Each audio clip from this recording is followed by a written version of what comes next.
Hey guys, just a quick thank you to all of you amazing legends that are subscribed. I could not have done it without you.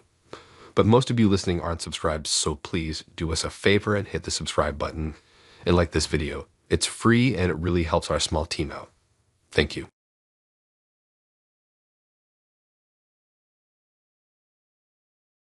It's a Friday night, and I'm about to embark on what I thought would be a fun first date. Little did I know I was walking straight into a trap that would leave my wallet empty and my ego bruised. This is the story of how I got played by Fatma, the gold dating master of deception. So I matched with Fatma on this dating app about a week ago. Her profile was fire, stunning pics, witty bio, the works. We hit it off pretty quick, chatting about all sorts of stuff. She seemed smart, funny, and drop-dead gorgeous. I mean, way out of my league, but I wasn't complaining. After a few days of back and forth, Fatma suggested we meet up for dinner. She mentioned this trendy Korean barbecue place downtown that she'd been dying to try. I was pumped. Korean barbecue is my jam, and I figured it'd be a great way to break the ice. Friday night rolls around, and I'm getting ready like it's prom night or something. I'm talking fresh haircut, my best shirt, even borrowed my roommate's fancy cologne. I wanted to impress this girl, you know. I get to the restaurant a few minutes early, pacing outside like a nervous wreck. Then I see her walking up, and holy smokes, she looked even better in person. Fatma had on this tight red dress that hugged every curve, hair done up all fancy, makeup on point. I swear, I almost forgot how to speak. We head inside, and the place is packed. It's got this cool, modern vibe with K-pop playing in the background and the smell of grilling meat everywhere. The hostess leads us to a cozy booth in the corner, and we settle in. Now, here's where things start to get interesting. Fatma's all smiles, asking me about my day, my job, my hobbies. But looking back, I realized she was fishing for info. Every question seemed to circle back to money somehow. What kind of car do I drive? Where do I live? What do I do for fun? I didn't think much of it at the time. I was too busy trying not to make a fool of myself. Plus, the way she was looking at me, all intense and interested, had me feeling like the most interesting guy in the world. Then comes time to order. Fatma starts picking out all these premium items. The fancy marbled beef, the expensive seafood platter, even suggests we get a bottle of top shelf soju. I'm thinking, whoa, slow down. But I didn't want to seem cheap. So I just nod along, figuring I'd splurge a bit for a special night. The food starts coming, and it's like a non-stop parade of dishes. Our table is covered in plates, the grill is sizzling, and Fatma's going to town. I mean, she's eating like it's her last meal or something. Between bites, she's telling me all about her life, her high-powered job, her luxury apartment, her plans to buy a sports car. I try to steer the conversation to more interesting topics, but she keeps bringing it back to material stuff. It's all designer this, exclusive that. I'm starting to feel a bit out of my depth, but I figure maybe she's just trying to impress me or something. As the meal goes on, I notice Fatma's not really asking me much about myself anymore. She's just talking about her life, her plans, her ambitions. And when I do try to share something, she kind of glosses over it and brings the focus back to her. I'm starting to get this weird feeling in my gut, and it's not just from all the food. Something feels off, but I can't quite put my finger on it. I keep trying to make a connection, telling her about my family, my dreams for the future, but it's like talking to a wall. Finally, after what feels like hours, we finish eating. The table looks like a war zone, plates everywhere, empty soju bottle in the middle. I'm stuffed to the gills and feeling a bit lightheaded from the alcohol. Then comes the moment of truth. The bill arrives. I swear my heart nearly stops when I see the total. It's more than I make in a week, but I don't want to look cheap, so I just grit my teeth and hand over my credit card, praying it doesn't get declined. While we're waiting for the waiter to come back, Fatma suddenly gets all flirty. She's touching my arm, laughing at everything I say, telling me what a great time she had. I'm confused because she barely seemed interested in me all night, but I think maybe things are looking up. I'm about to suggest we go for a walk or grab a coffee when Fatma drops the bomb. She leans in close, and for a second, I think she's going to kiss me. Instead, she whispers that she has a confession to make. My mind is racing. Is she going to say she really likes me? That she wants to see me again? Nope. Instead, she tells me with a straight face that she actually prefers women and just went out with me for the free meal. I'm stunned, completely and utterly blindsided. I must have looked like a fish out of water, just sitting there with my mouth hanging open. Fatma, meanwhile, is gathering her things like it's no big deal. She stands up, thanks me for the delicious meal, and has the audacity to wink at me. Then, just like that, she's gone, sashaying out of the restaurant like she's on a catwalk, leaving me sitting there alone with an empty wallet and a bruised ego. I'm still trying to process what just happened when the waiter comes back with my card. He gives me this look like he knows exactly what went down. I sign the receipt, leave a tip, because it's not the staff's fault I'm a sucker, and stumble out of the restaurant in a daze. The cool night air hits me as I step outside, and reality starts to sink in. I just got played. Hard. All those questions about my finances, the expensive food orders, the sudden flirtiness at the end. It all makes sense now. I start walking home replaying the entire evening in my head. All the signs I missed or ignored. The way she'd been so interested in my financial situation. How she'd ordered the most expensive items without a second thought. It all falls into place and I feel like the biggest idiot in the world. By the time I get home, I'm a mix of emotions. Embarrassed, angry, and honestly, a little impressed at how smoothly Fatma pulled it off. I mean, who does that? Who goes through all that trouble just for a free meal? I flop onto my bed, still in my fancy date clothes, and stare at the ceiling. The worst part is I can't even enjoy the memory of the delicious food because it's all tainted by the experience. Korean barbecue used to be one of my favorite meals, but now, I don't know if I'll ever be able to eat again without thinking of Fatma and her gold-digging ways.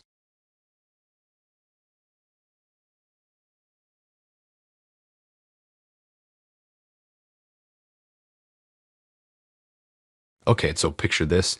I'm sitting in my car, hand shaking so bad I can barely hold my phone. I'm trying to call my best friend, but I keep misdealing because I'm freaking out. Why? Because I just escaped from the most terrifying first date of my life. Let me take you back to how this whole mess started. It was about 2 weeks ago when I matched with this guy Philip on a dating app. His profile seemed normal enough, cute pics, decent bio, nothing out of the ordinary. We chatted for a bit, and he came across as funny and charming. After a few days of messaging, we decided to meet up for coffee. The day of our date arrived, and I spent way too long getting ready. I finally settled on this cute sundress and some comfy sandals. I wanted to look nice, but not like I was trying too hard. I got to the coffee shop a few minutes early, grabbed a table, and waited for Philip to show up. When he walked in, I gotta say, I was impressed. He looked even better than his profile pics. Tall, dark hair, nice smile. We ordered our drinks and started chatting. At first, everything seemed cool. We talked about our jobs, our hobbies, that kind of stuff. But then things started to get weird. Philip kept bringing up these really dark topics like true crime stories and serial killers. I mean, I'm into true crime podcasts and all, but this guy was way too into it. He was getting all excited talking about gruesome murders and stuff. It was starting to freak me out a little. I tried to change the subject, but he just kept steering it back to creepy stuff. Then he started asking me these super personal questions, like where I lived, if I had roommates, what my daily routine was like. Red flags were going off in my head like crazy. I decided it was time to bail. I made up some excuse about having to meet a friend and started gathering my things. That's when Philip got all weird and intense. He grabbed my wrist and said he didn't want me to leave yet. His grip was so tight it actually hurt. I yanked my hand away and told him I was leaving the discussion. As I walked out of the coffee shop, I could feel him following me. My heart was racing and I was trying to figure out what to do next. I thought about calling an Uber, but I was afraid to stop walking and let him catch up to me. So I just kept going, hoping to find a busy area where I could lose him in a crowd or something. But Philip wasn't giving up. He kept calling out to me, telling me to wait, that he just wanted to talk. His voice was getting closer, and I knew I had to do something fast. I spotted this little boutique up ahead and decided to duck inside. I figured I could pretend to shop while I called a friend or an Uber or something. But as soon as I got in there, I realized my mistake. The store was empty except for one bored-looking employee, and there was no back exit. I barely had time to process this before Philip burst through the door. He looked seriously pissed off now, and I knew I was in real trouble. The employee started to say something, but Philip just shoved past her and came straight for me. I grabbed the first thing I could reach, which happened to be this tacky ceramic cat statue, and chucked it at his head. It hit him square in the face, and he stumbled back, cursing and holding his nose. I took advantage of his confusion and made a run for it, pushing past him and bolting out the door. I could hear the employee yelling something about calling the cops, which was a small relief. But I didn't stop running. I just booked it down the street, not even sure where I was going. All I knew was I had to get away from Philip.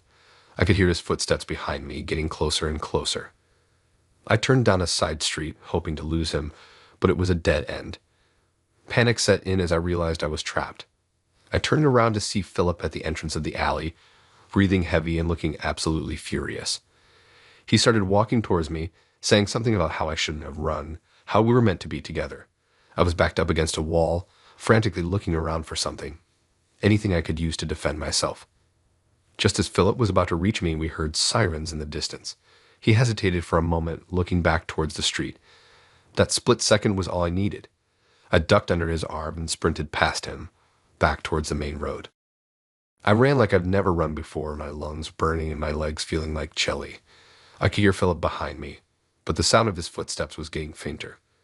The sirens were getting louder, and I prayed they were coming for us. As I burst out onto the main street, I saw a police car turning the corner. I waved my arms frantically, yelling for help. The car screeched to a stop, and 2 officers jumped out. I pointed back towards the alley, gasping out that I was being chased. One officer stayed with me while the other ran towards where I had come from. I collapsed onto the curb, trying to catch my breath and stop my hands from shaking. The next few hours were a blur of questions, statements, and phone calls. The police searched the area but couldn't find Philip. They took my statement and got all the information I had about him from the dating app. Finally, after what felt like forever, I was sitting in my car in the police station parking lot trying to call my best friend. My hands were still shaking as I recounted the whole terrifying experience to her. She insisted on coming over, and I gladly accepted. I didn't want to be alone after what had happened. As I drove home, I kept checking my rearview mirror, half expecting to see Philip's car following me. I got home and double-checked all the locks before collapsing on the couch. My friend arrived a few minutes later with ice cream that promised to stay the night. As we sat there with some mindless TV show playing in the background, the reality of what had happened started to sink in. I had gone on a date expecting coffee and conversation, and instead ended up running for my life from a guy who seemed to have some serious issues. The whole thing felt surreal, like something out of a bad movie. The police called a few days later to let me know they had tracked down Philip. Turns out he had a history of stalking and harassment. He was arrested and charged, which was a huge relief. It's been a few weeks now, and I'm still processing everything that happened. I've deleted all my dating apps, and I'm not sure when, if ever, I'll feel comfortable trying to date again. For now, I'm just focusing on feeling safe and getting back to normal. Sometimes I still wake up in the middle of the night, heart racing, thinking I hear footsteps outside my window. But then I remember that Philip's locked up and I'm safe. It's a slow process, but I'm getting there, one day at a time.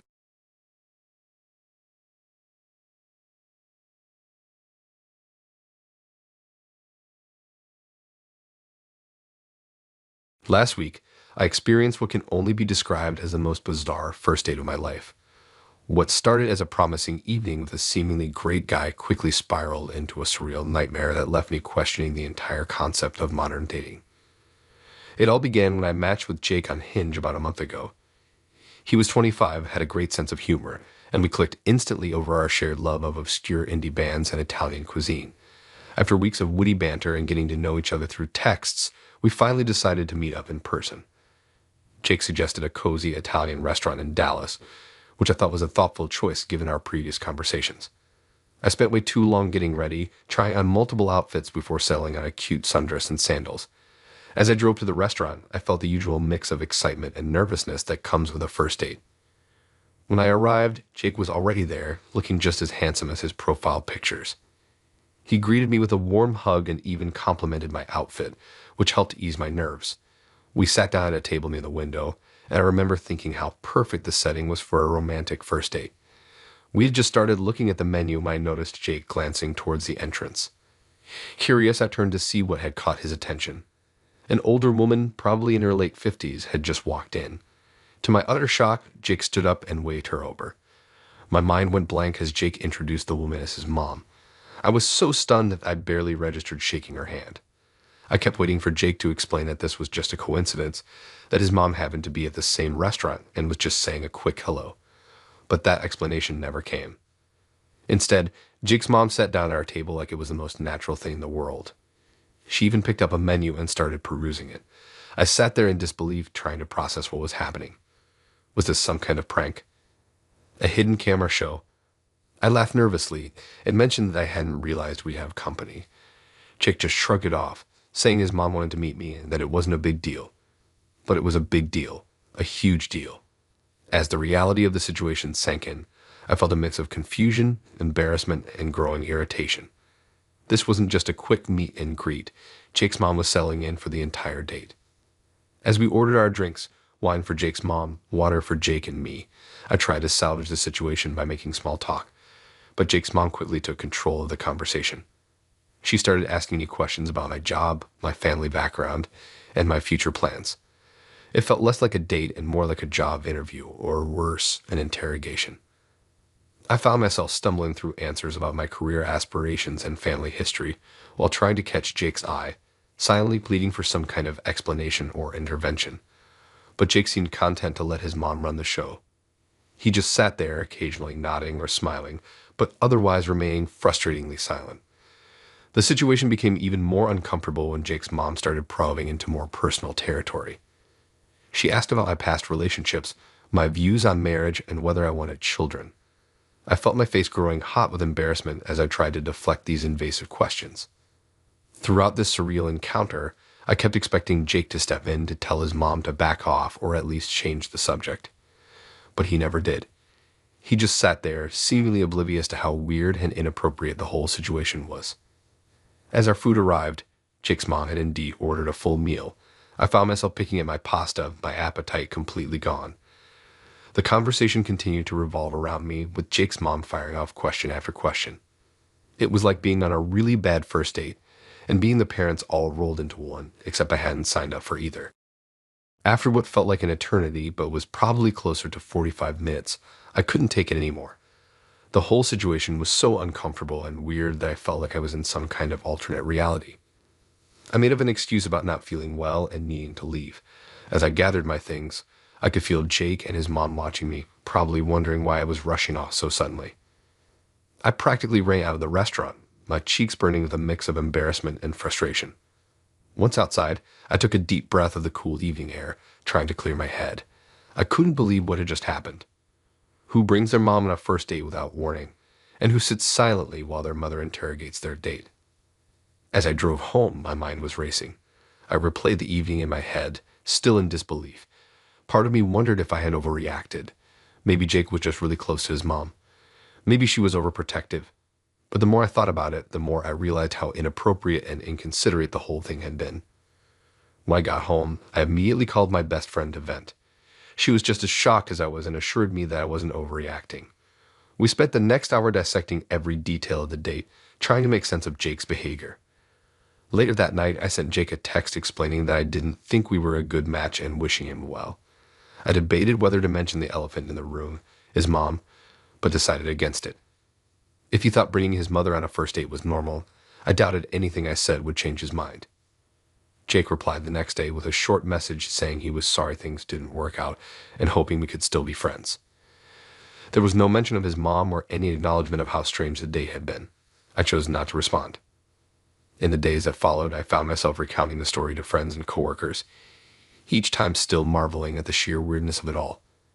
Most people reacted with a mix of horror and amusement, agreeing that I had dodged a bullet. Looking back, I can laugh about the experience now, but at the time it was incredibly awkward and uncomfortable. It's definitely a first date story for the books, one that I'm sure I'll be telling for years to come. As for Jake, I hope he realizes that bringing his mom on a first date isn't the best way to make a good impression. In the meantime, I'm taking a short break from dating apps, just until the memory of this bizarre encounter fades a bit.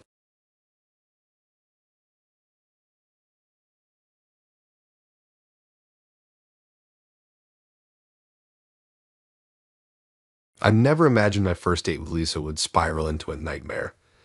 It all started innocently enough on a sunny afternoon at a local cafe. The aroma of freshly brewed coffee filled the air as we sat down, both slightly nervous but excited. I offered to pay for our drinks, a gesture she seemed to appreciate. We chatted easily about our jobs, hobbies, and shared interests. The conversation flowed smoothly, and I felt a spark of connection. As we parted ways, we both agreed to meet again, our faces lit up with anticipation. Our second date was more elaborate. I decided to take her to a charming Italian restaurant, known for its romantic atmosphere and delicious cuisine. The soft candlelight flickered across her face as we enjoyed a three-course meal. I insisted on treating her to dinner, dessert, and drinks, wanting to make a good impression. The evening continued at a nearby bar, where she reciprocated by buying me a drink. It felt like things were progressing nicely. As we stood at the bar, a group of her friends arrived unexpectedly. Lisa introduced me, and while they seemed friendly enough, I couldn't shake the feeling of being an outsider. After a short while, I decided to call it a night, leaving Lisa with her friends. Despite the abrupt ending, I felt positive about our connection and looked forward to seeing her again. For our third date, we opted for a casual lunch and coffee. The sun was shining, and we found a cozy spot at a trendy bistro. As we perused the menu, I couldn't help but think about the financial aspect of our dates. I had covered the expenses for our first two outings, and I expected Lisa to offer to pay this time. After all, the dinner had been quite expensive, and I had also paid for our initial coffee date. When the waiter brought the bill, I waited anticipating Lisa's move. To my disappointment, she simply ignored it, engrossed in her phone. The waiter stood awkwardly by our table, holding the card machine. After a few uncomfortable seconds, I reluctantly reached for my wallet and paid. A knot formed in my stomach as I realized the imbalance in our dating dynamics. As we left the bistro, I couldn't shake the uneasy feeling that had settled over me. Something about Lisa's behavior didn't sit right. I began to wonder if she was genuinely interested in me or if she was just enjoying free meals. The thought nagged at me, souring the otherwise pleasant afternoon. Later that evening, I suggested we spend our next date having a quiet night in at my place. To my surprise, Lisa seemed hesitant and eventually declined. She said she wanted to end things on a good note, which caught me off guard. I couldn't understand why she was suddenly pulling away. Feeling frustrated and used, I couldn't hold back my thoughts any longer. I pointed out that she had gotten 2 free meals out of our dates and suggested that if she truly wanted to end things positively, she could at least pay for the last lunch. Liz's reaction was immediate and defensive. She accused me of being nasty and insisted that my behavior was uncalled for. In a last-ditch effort to resolve the situation fairly, I sent her my payment details. I explained that if she wanted to be decent, it would only be fair for her to pay for her share of the meals. To my dismay, Lisa completely ignored my message, leaving me feeling even more used and foolish. The following days were a whirlwind of emotions. I couldn't stop replaying our interactions in my mind, searching for clues I might have missed. Had she been using me for free meals from the start? Was I too stupid in my approach to dating? These questions tormented me, making it difficult to focus on anything else. I found myself constantly checking my phone, half hoping Lisa would respond to my message, even if it was just to argue her point. But the silence was deafening, and with each passing day, my frustration grew. I felt like I had been taken advantage of, and the feeling of being a fool was hard to shake. As I recounted the experience to my friends, their reactions were mixed. Some sympathized with my position, agreeing that Lisa's behavior was unfair. Others suggested I might be overreacting, arguing that expecting to split costs on early dates was outdated. Their conflicting opinions only added to my confusion and self-doubt. The more I dwelled on the situation, the more it affected my overall outlook on dating. I began to question every interaction, wondering if I was being too trusting or if others might have similar motives. The experience had left a bitter taste in my mouth, making me wary of future dating prospects.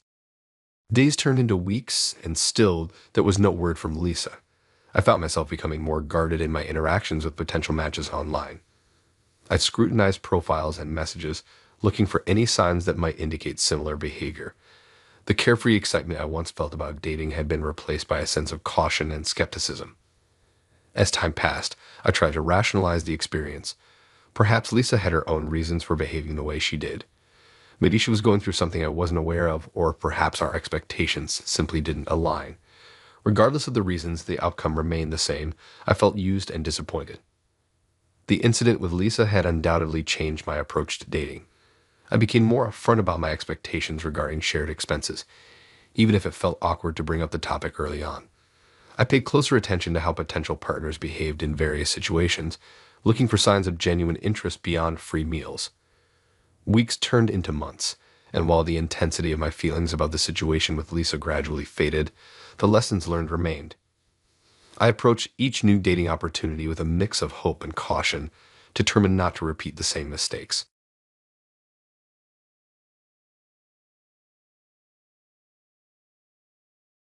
I had a first date with a woman I'd met on a dating app. Her profile had caught my eye immediately, witty, charming with a smile that lit up the screen. After a week of messaging, we agreed to meet at a trendy new bar downtown. As I walked into the dimly lit space, my nerves were on edge. First date jitters, I told myself. But the moment I saw her, those nerves melted away. She was even more stunning in person. Long dark hair, bright green eyes, and that captivating smile I'd seen in her photos. We found a cozy booth in the corner and settled in. From the first sip of our drinks, the conversation flowed effortlessly. She was engaging and charismatic, asking thoughtful questions about my life and sharing interesting stories of her own. I found myself completely drawn in by her presence.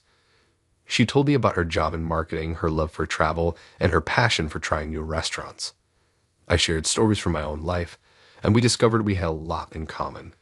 As we talked, I couldn't help but feel a connection forming between us. The hours flew by as we chatted and laughed. I was having such a great time that I barely noticed when she excused herself to use the restroom. While she was gone, I found myself smiling, thinking about how well the date was going. When she returned, something felt slightly off.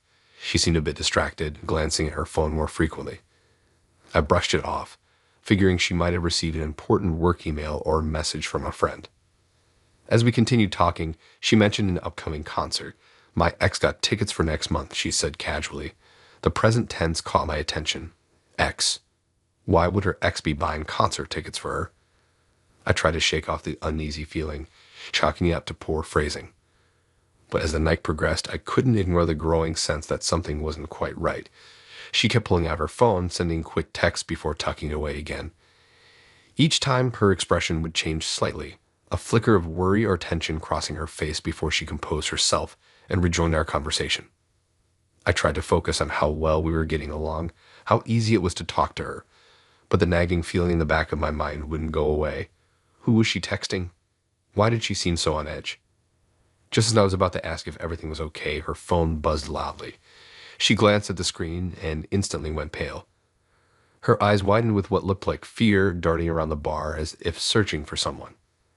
Suddenly, she stood up, grabbing her purse. She mumbled something about having to leave and rushed towards the exit. I sat there, stunned for a moment before jumping up to follow her. By the time I made it outside, she was already halfway down the block. I called out to her, but she didn't turn around or slow down. Then I saw a car pull up beside her, a sleek black sedan with tinted windows. The driver's window rolled down, revealing a man probably in his 40s. He stared at me with an intensity that sent chills down my spine. My date hesitated for just a moment before getting in the car. As she did, she turned and gave me one last look. Her eyes were wide with what I can only describe as terror. The car sped away, leaving me standing alone on the sidewalk, completely bewildered.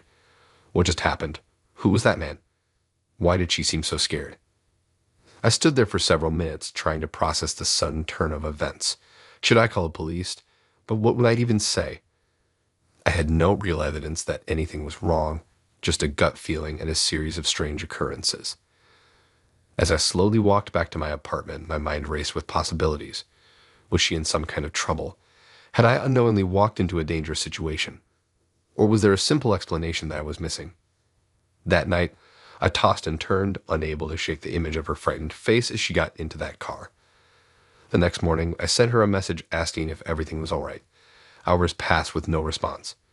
When I checked the dating app again, her profile had vanished. In the days that followed, I found myself constantly on edge, scanning every crowd for a glimpse of her face. I'd hear a laugh that sounded like hers or see someone with similar long dark hair and my heart would race. But it was never her. I debated whether to try and find her to make sure she was okay. But how? I didn't even know her last name or where she worked. All I had was a first name and the memory of our brief encounter. As weeks passed, the intensity of that night began to fade. Life went on and I started dating again.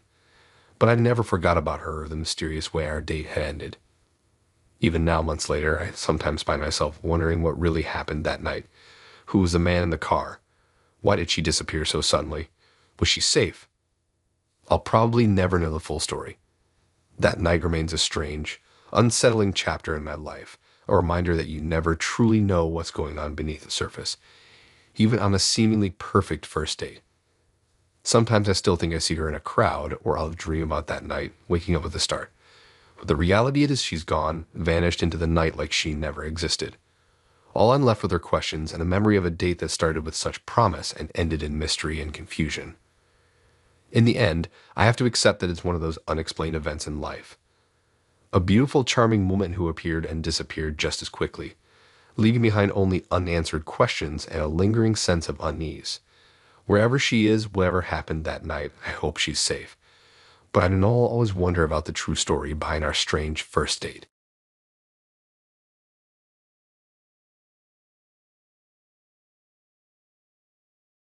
I never thought a first date could turn into a nightmare, but that's exactly what happened with Paul. It all started innocently enough. We'd been chatting online for weeks, and he seemed like the perfect guy. Charming, funny, and easy to talk to. When he suggested we meet up for a walk in the park, I was thrilled. We set the date for Friday at 5 p.m. I spent the whole week looking forward to it, picking out the perfect outfit and daydreaming about how well we hit it off in person. It wasn't until Friday afternoon that I realized my mistake. It was winter and the sun would be setting early. By 5, it would already be getting dark.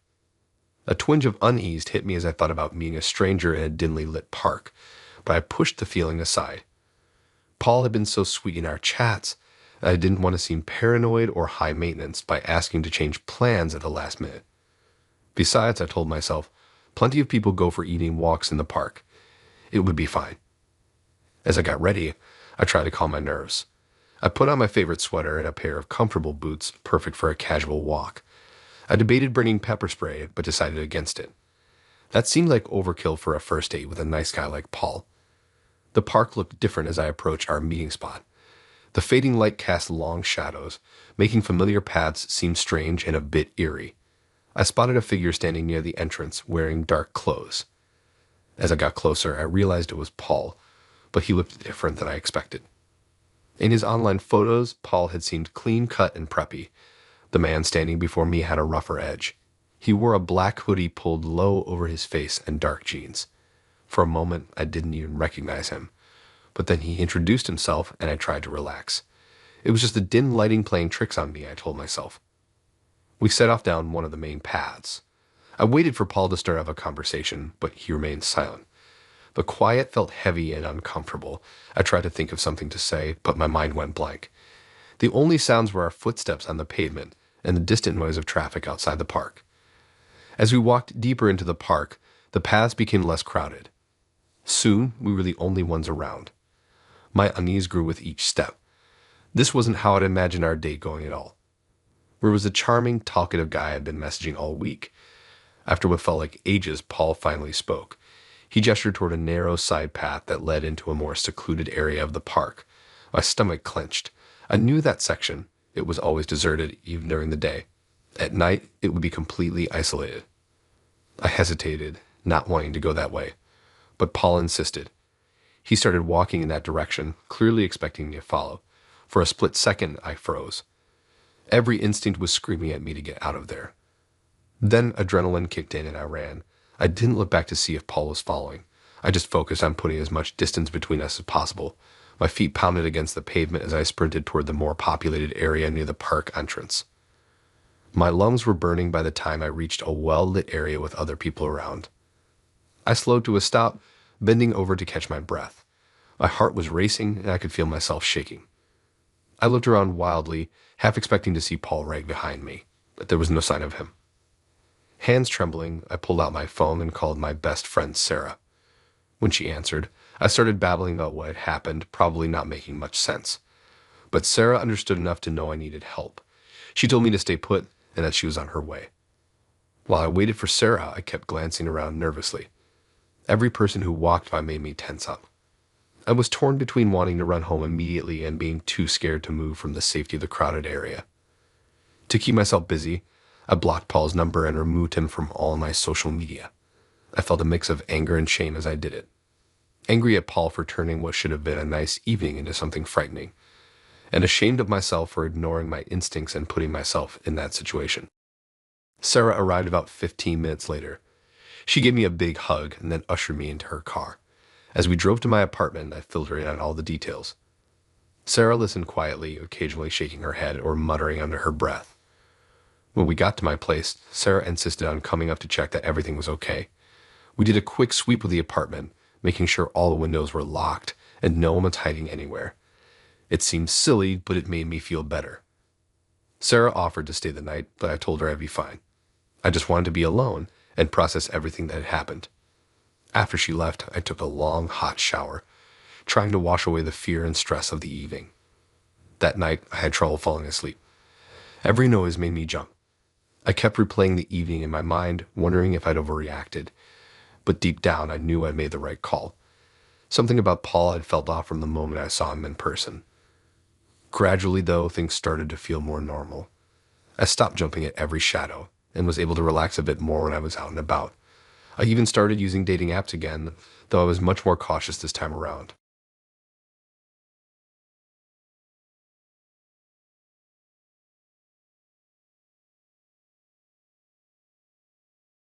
I never thought I'd land a date with someone like Nancy. She was the girl everyone wanted. Stunning looks, infectious laugh, and a personality that lit up any room. So when she started chatting me up at work, I was floored. We hit it off instantly, cracking jokes and flirting. Before I knew it, she was asking me out. Me, the average guy from accounting. I couldn't believe my luck. The days leading up to our date were a blur of excitement and nerves.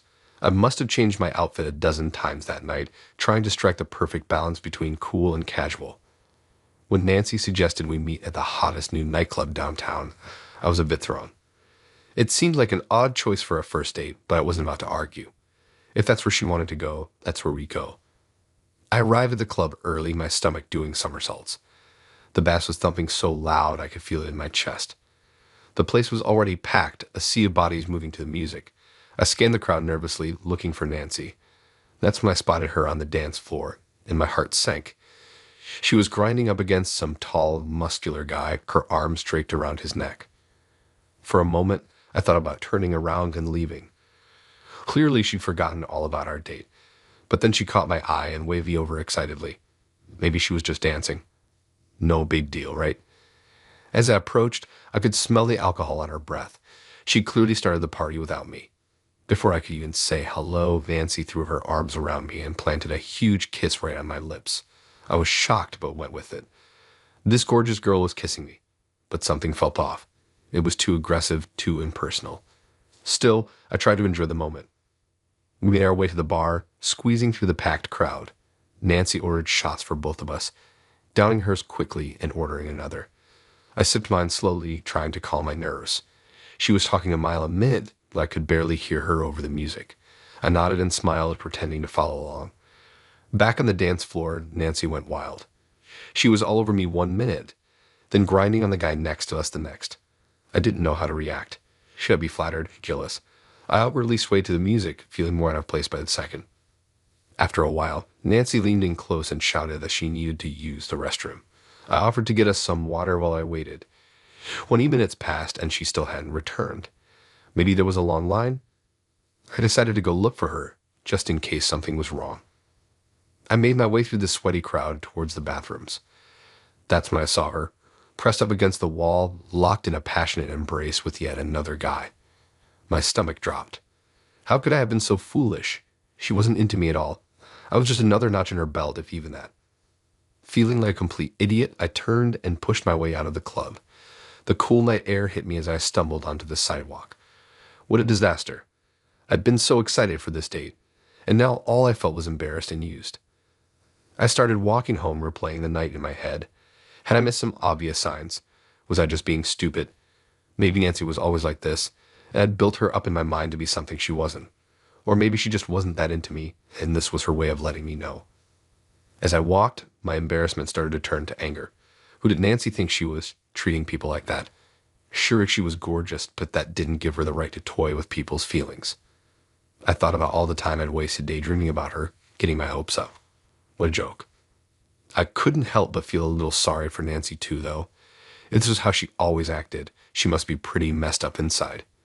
Always chasing the next thrill, never able to form real connections. It seemed like a lonely way to live. By the time I got home, I was exhausted, physically and emotionally. I flopped into bed, still in my clothes, and stared at the ceiling. The room seemed to spin a little, probably from that one shot I'd had. or maybe from the emotional whiplash of the evening. I lay there for hours, unable to sleep, dissecting every moment of the night. The way Nancy had looked at me when I first arrived, like I was just another conquest. The overly enthusiastic kiss that now felt so fake. The way she'd flirted with every guy in sight, not just me. As the first light of dawn started to creep through my blinds, I finally drifted off into a restless sleep. I dreamed of Nancy, of crowded dance floors and stolen kisses. But in my dreams, things went differently. In my dreams, I was the one who walked away, leaving her behind on the dance floor. I woke up late the next morning with a pounding headache and a sour taste in my mouth. For a moment, I hoped it had all been a bad dream, but the memories came flooding back along with a fresh wave of embarrassment. I checked my phone, half expecting to see a message from Nancy. An apology, maybe, or at least some acknowledgement of what had happened. But there was nothing. Of course not. Why would she care? As I scrolled through my contacts, I hovered over Nancy's name. Part of me wanted to text her to demand an explanation. But what would be the point? She'd made her feelings, or lack thereof, perfectly clear. With a sigh, I deleted her number. It was time to move on. No more fantasizing about Nancy. No more getting my hopes up over someone who clearly didn't value me. It was a harsh lesson, but maybe one I needed to learn. I spent the rest of the day nursing my wounded pride and trying to shake off the lingering effects of the night before. By evening, I was starting to feel a bit more like myself. The sting of rejection was still there, but it was fading. As I settled in for a quiet night at home, my phone buzzed. For a split second, my heart leaped thinking it might be Nancy, but it was just a coworker, asking if I wanted to grab a drink with some of the team tomorrow. I hesitated for a moment, then typed out a reply. Sure, count me in. Maybe a low-key night out with friends was just what I needed to put this whole Nancy disaster behind me. And who knows, maybe I'd meet someone new. Someone who actually saw me for who I was, not just as another face in the crowd. With that thought, I put my phone away and turned on the TV, ready to lose myself in a mindless show. The Nancy chapter of my life was officially closed. It hadn't ended the way I'd hoped, but at least it was over. Time to see what the next chapter might bring.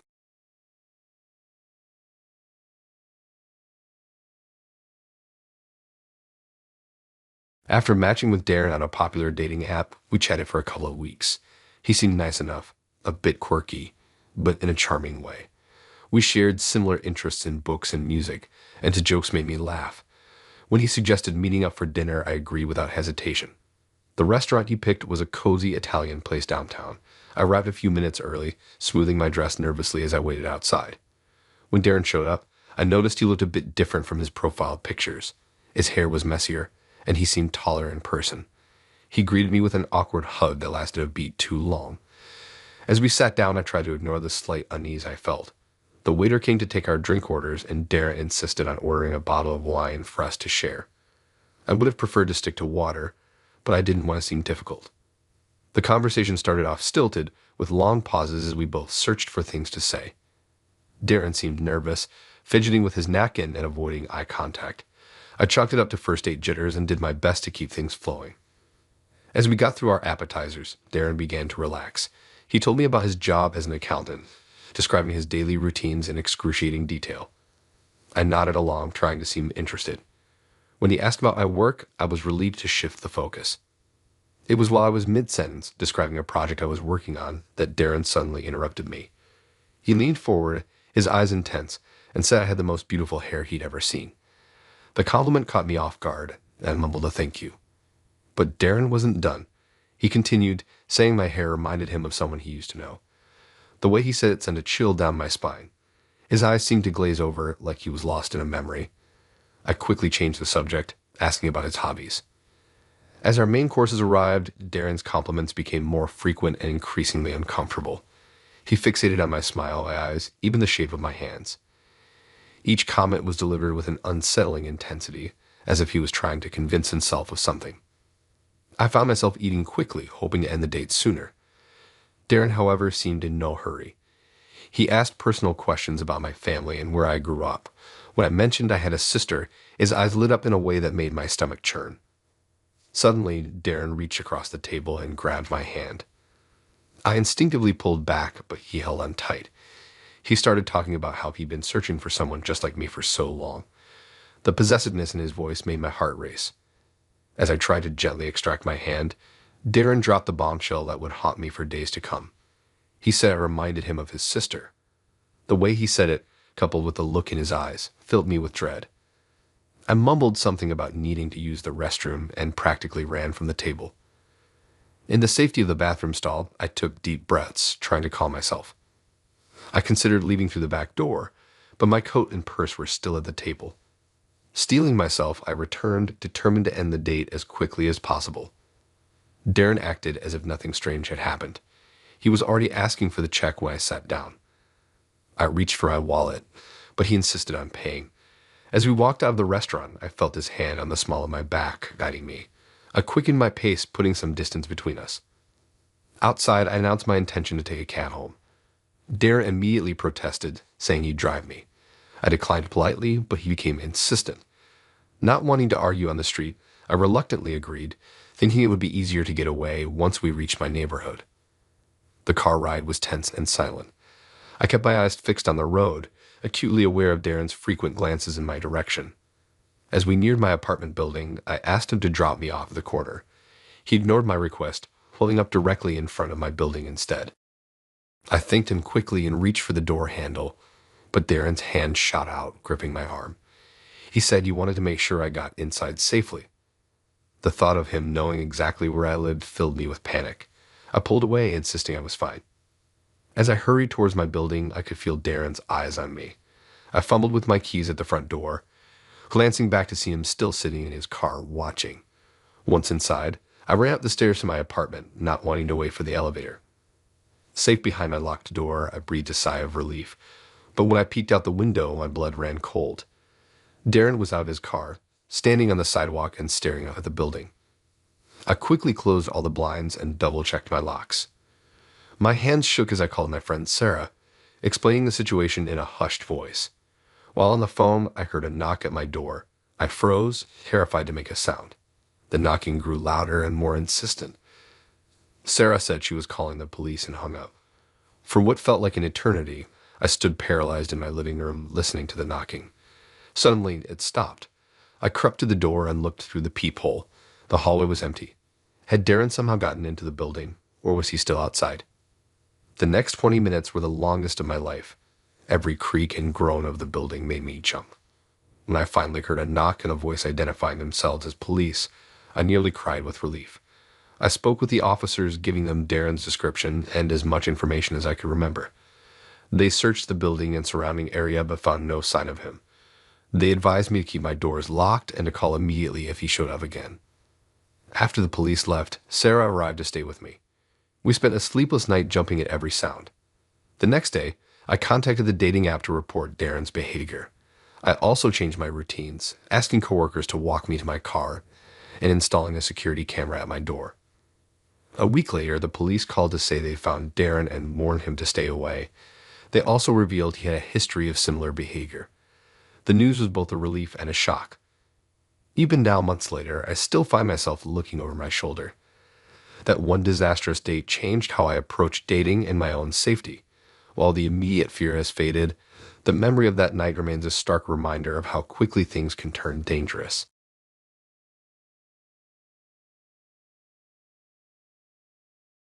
I matched with Elisha on a dating app earlier that week. Her profile picture showed a woman with warm brown eyes and a shy smile. We chatted for a few days, and she seemed sweet and thoughtful. When we agreed to meet for dinner, I was genuinely looking forward to it. I'd arrived at the Italian restaurant a few minutes early, fidgeting with my collar as I waited outside. When Elisha walked up, I felt a wave of relief. She looked just like her photos, dressed in a simple blue dress that complemented her olive skin. She gave me a small wave as she approached. "Hi, I'm Elisha," she said softly, tucking a strand of dark hair behind her ear. We headed inside and were seated in a cozy booth near the back. The restaurant had a warm, intimate atmosphere with soft lighting and the smell of garlic and herbs in the air. As we settled in, I noticed Elisha seemed a bit nervous, her eyes darting around the room. We ordered drinks, a beer for me, a glass of red wine for her, and started chatting. At first, Elisha was quiet, giving short answers to my questions. But as the evening progressed, she began to open up more. She told me about her job in marketing, her love of photography, and her dream of traveling to Japan. I found myself really enjoying our conversation. Alicia asked thoughtful questions about my work and hobbies, seeming genuinely interested in my answers. By the time our main courses arrived, chicken parmesan for me, mushroom risotto for her, I felt like we were hitting it off. As we finished our meals, Alicia suggested we take a walk in the nearby park to continue our chat. The weather was pleasant with a light breeze, so I agreed. We paid the bill and headed out into the night. The park was quiet this hour, with only a few other people around. Streetlights illuminated the path as we strolled along, talking about our favorite movies and travel experiences. I felt relaxed and content, thinking this might be the start of something good. But after about 10 minutes, I noticed a shift in Alicia's demeanor. Her questions became more probing, focused on my past relationships. She wanted to know how many serious girlfriends I'd had, why those relationships ended, if I was still in contact with any exes. I tried to answer politely without giving too much away, feeling uncomfortable with how personal the conversation had become. When I briefly mentioned a tough breakup from a couple years ago, Alicia went quiet. Her expression changed, becoming hard to read in the dim light. Trying to lighten the mood, I attempted to change the subject. But Alicia seemed distracted, her eyes darting around as if looking for something or someone. Suddenly, she picked up her pace. I had to walk faster to keep up with her, confusion growing with each step. "Is everything okay?" I asked, slightly out of breath. Alicia didn't respond. She just kept walking faster, her heels clicking rapidly on the pavement. The pleasant atmosphere from earlier had evaporated, replaced by a growing sense of unease. After a few minutes of this, Alicia came to an abrupt stop. She turned to face me, her eyes wide and filled with an emotion I couldn't quite place. Fear? Anger? In a low voice, she said she'd seen me before. I was baffled. We'd never met in person until tonight. But the way she was looking at me made my stomach drop. Her next words sent a chill down my spine. "You've been following me," she accused, her voice shaking. She gestured wildly toward the edge of the park, where my car was parked. "I've seen that car. You've been watching me." My mind raced, trying to make sense of what was happening. I took a step back, holding up my hands in what I hoped was a calming gesture. "Alicia, I don't know what you're talking about. We just met tonight, remember?" But my words seemed to have no effect. Alicia's face contorted with fear and anger. Before I could say anything else, she took off running, her heels echoing in the quiet park. She was screaming that I was trying to hurt her, her voice growing fainter as she disappeared into the darkness. I stood there, frozen in shock. My heart was pounding so hard I could feel it in my throat. What had just happened? How did a pleasant evening turn into this nightmare scenario? As the reality of the situation sank in, a new fear washed over me. Could Alicia have been stalking me? How else would she know where my car was parked? I tried to remember if I'd seen her before tonight, but came up blank. Had she been following me without my knowledge? I hurried back to my car, constantly looking over my shoulder. Every rustle of leaves made me jump. When I finally reached my vehicle, my hands shook as I fumbled with the keys. Once inside, I locked the doors and sat there for a moment, trying to catch my breath and figure out what to do next. Should I call the police? But what would I even say? I hadn't done anything wrong, but Alicia's accusations made me worry how it might look. In the end, I decided to just go home and try to process what had happened. The drive home was tense. I kept checking my rearview mirror, half expecting to see Alicia following me. When I finally got to my apartment, I double-checked that the door was locked behind me. Sleep didn't come easy that night. I tossed and turned, replaying the evening in my mind. How had things gone so wrong? Alicia had seemed so normal at first. I wondered if I'd missed any red flags earlier in the evening. The next morning, I woke up hoping it had all been a bad dream. But the memories were all too real. I checked my phone, half expecting to see a message from Alicia, but there was nothing. No explanation, no apology, just silence. I spent the day feeling on edge, jumping at every notification on my phone. I couldn't shake the feeling that I was being watched. At work, I found myself constantly glancing out the window, searching for any sign of Alicia or her car. As the days passed, nothing else happened. No more contact from Alicia, no strange occurrences. But the experience left me shaken. I found myself more cautious about meeting people online. I started varying my routines, taking different routes to work, and being more aware of my surroundings.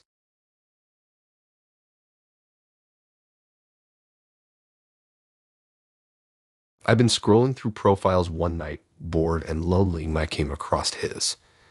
Tall, dark-haired, with a charming smile, he seemed like the perfect catch. We matched and started chatting. Thomas was witty and engaging, asking thoughtful questions about my interests and career. After a few days of back and forth, he suggested meeting up for dinner at a cozy Italian place downtown. I arrived at the restaurant a few minutes early, my stomach fluttering with first date nerves. When Thomas walked in, I felt a rush of attraction.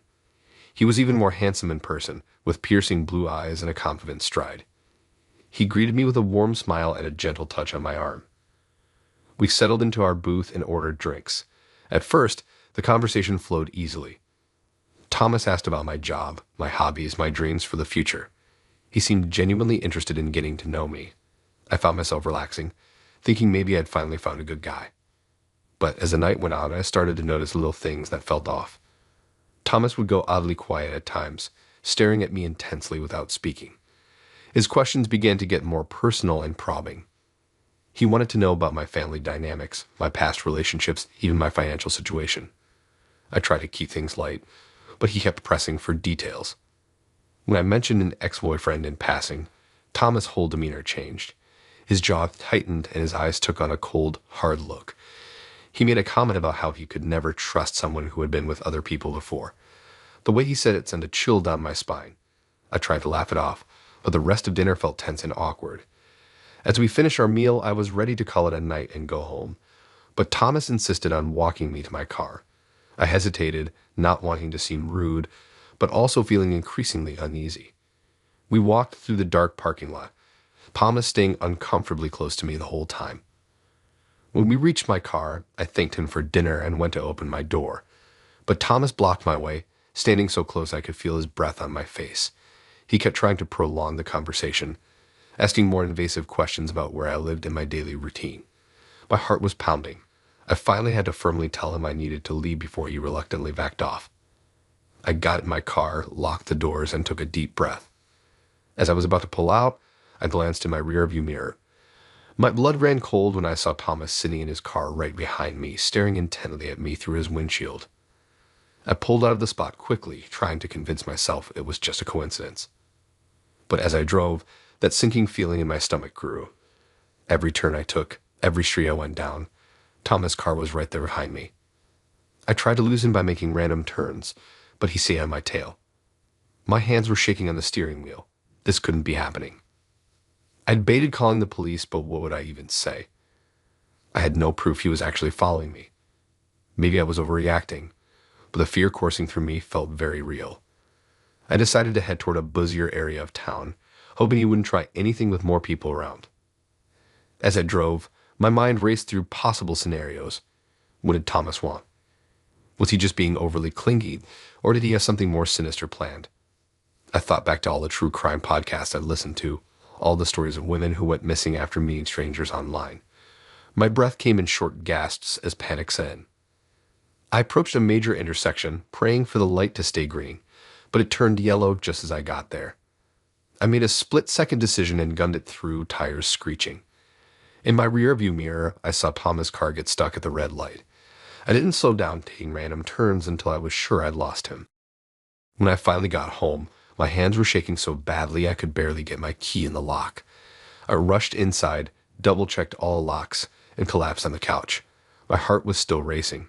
I kept expecting to hear a knock at the door or see headlights in the driveway. As the adrenaline wore off, I started to doubt myself. Had I imagined the whole thing? Maybe Thomas was just socially awkward and hadn't realized how he was coming across. But deep down, I knew my gut instinct had been right. There was something seriously wrong with that guy. I barely slept that night, jumping at every little sound. The next day, I went through the motions at work in a daze, constantly looking over my shoulder. I couldn't shake the feeling that Thomas was out there somewhere waiting. A week went by with no sign of him. I started to relax a little, thinking maybe it really had all been in my head. But then one night, I came home to find a note tucked under my windshield wiper. My blood ran cold as I read the words, "I'll never let you go." I called the police, but they said there wasn't much they could do without more evidence. I deleted all my dating apps and became hyper-vigilant about my surroundings. Weeks passed, then months. No more notes appeared, and I never saw Thomas again. But even now, years later, I still find myself looking over my shoulder sometimes. I'm more cautious about who I trust, more aware of potential dangers. That night changed me in ways I'm still discovering. And sometimes late at night, I still wonder if Thomas is out there somewhere, waiting for his next victim.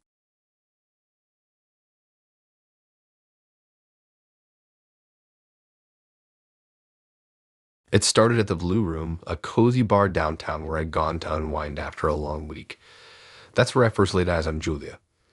She was stunning, with long dark hair and piercing green eyes that seemed to sparkle in the dim light.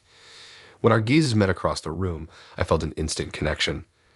Gathering my courage, I made my way over to introduce myself. From the moment we started talking, it was like we'd known each other for years. Julia was charming, witty, and seemed genuinely interested in everything I had to say.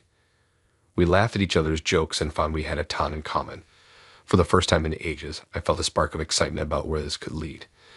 As we chatted over drinks, I couldn't help but be drawn in by Julia's warm smile and the way she looked at me. It made me feel like I was the only person in the crowded bar. Everything about the evening seemed perfect, like something out of a romantic movie. After a couple of hours and a few rounds, we were both feeling pretty relaxed. That's when the conversation took an unexpected turn. Julia mentioned her ex-boyfriend in passing, which didn't seem odd at first. But as she continued, I noticed a shift in her demeanor. Her eyes got a faraway look as she described how perfect he was. She went on and on about how alive he made her feel, how no one could ever compare. I tried to steer us back to lighter topics, but Julia kept circling back to her ex. At first, I chalked it up to the alcohol and maybe some unresolved feelings. But as Julia continued, her behavior became increasingly strange. She started mimicking her ex's mannerisms, the way he laughed, his unique phrases, even his posture. It was like watching her transform into a different person right before my eyes. I began to feel uneasy as Julia's obsession with her ex became more apparent. She talked about wanting to see him again, as if she'd forgotten I was sitting right there. Red flags were going off in my head, but I tried to remain calm and give her the benefit of the doubt. As the night wore on, Julia's actions grew more erratic. She'd switch between moments of clarity where she seemed normal, and episodes where she'd slip back into talking about her ex. I decided it was time to make a graceful exit before things got any weirder. I started to stand up, making an excuse about an early morning. That's when Julia's hand shot out and gripped my arm with surprising strength. Her fingers dug in painfully as she pulled me close. My heart started racing as she whispered in my ear, warning me not to leave because he was coming for us. Trying to stay calm, I gently attempted to pry her hand off my arm, but Julia's grip only tightened. The look in her eyes had changed from warmth to wild fear. It was clear this wasn't just about holding on to memories of an ex. Something far more disturbing was happening. Panic began to set in as I realized I might be in real danger. I glanced around the bar, hoping to catch someone's eye and silently signal for help. But the place had mostly cleared out by that point. We were practically alone. Julia's nails dug into my skin as she rambled incoherently, switching between begging me to stay and warning me about him coming to get us. I had no idea who she was talking about, but her terror seemed genuine. Part of me wanted to comfort her, while another part screamed at me to run. With a surge of adrenaline, I managed to wrench my arm free and stumble backward. Julia lunged toward me, eyes wild and arms outstretched. I narrowly dodged her grasp and made a break for the exit, my heart pounding in my ears. As I burst out onto the sidewalk, I heard Julia scream behind me. Without looking back, I sprinted down the block and around the corner. I didn't stop running until I was several streets away, gasping for breath and trembling from the rush of fear and adrenaline. Leaning against a building to catch my breath, I tried to process what had just happened. The night had started so promisingly. How had it spiraled into such a terrifying ordeal? I replayed the evening in my mind, searching for any early warning signs I might have missed. As my breathing slowed, I felt a mixture of relief and lingering fear. I was grateful to have gotten away, but Julia's unhinged behavior left me deeply unsettled. Who or what was she so afraid of? Was she suffering from some kind of mental break, or was there really someone after her? Part of me felt guilty for running and leaving her alone in that state, but I knew I made the right call. Her delusions and erratic actions had me fearing for my own safety. I couldn't risk sticking around to find out what might happen next. I debated whether I should call the police to do a welfare check on Julia. In the end, I decided against it. I had no real evidence that she was a danger to herself or others. For all I knew, maybe this was some bizarre act she pulled on unsuspecting dates. Still, I couldn't shake the feeling that something seriously wasn't right. The fear in Julia's eyes had seemed so real, so raw. What if she really was in trouble? What if whoever she was afraid of actually came for her? I pushed the troubling thoughts from my mind as I started the long walk home. There was nothing more I could do now. I just wanted to get back to the safety of my apartment and try to forget this disastrous night. As I walked, I couldn't help glancing over my shoulder every few minutes. Julia's warnings about someone coming for use had me on edge.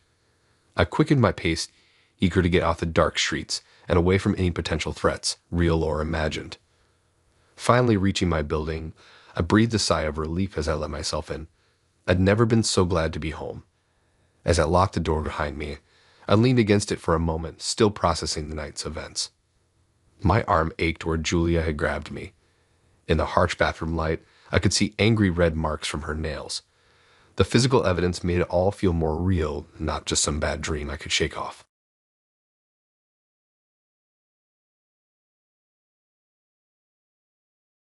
It was a crisp autumn evening when I agreed to meet Will, a guy I'd been chatting with on a dating app for about a week. His profile seemed normal enough. Nice photos, a good job, and we shared a few common interests. I figured, what's the harm in grabbing a quick coffee? As I walked into the cozy cafe, I spotted Will immediately. He was sitting at a corner table, looking just like his photos.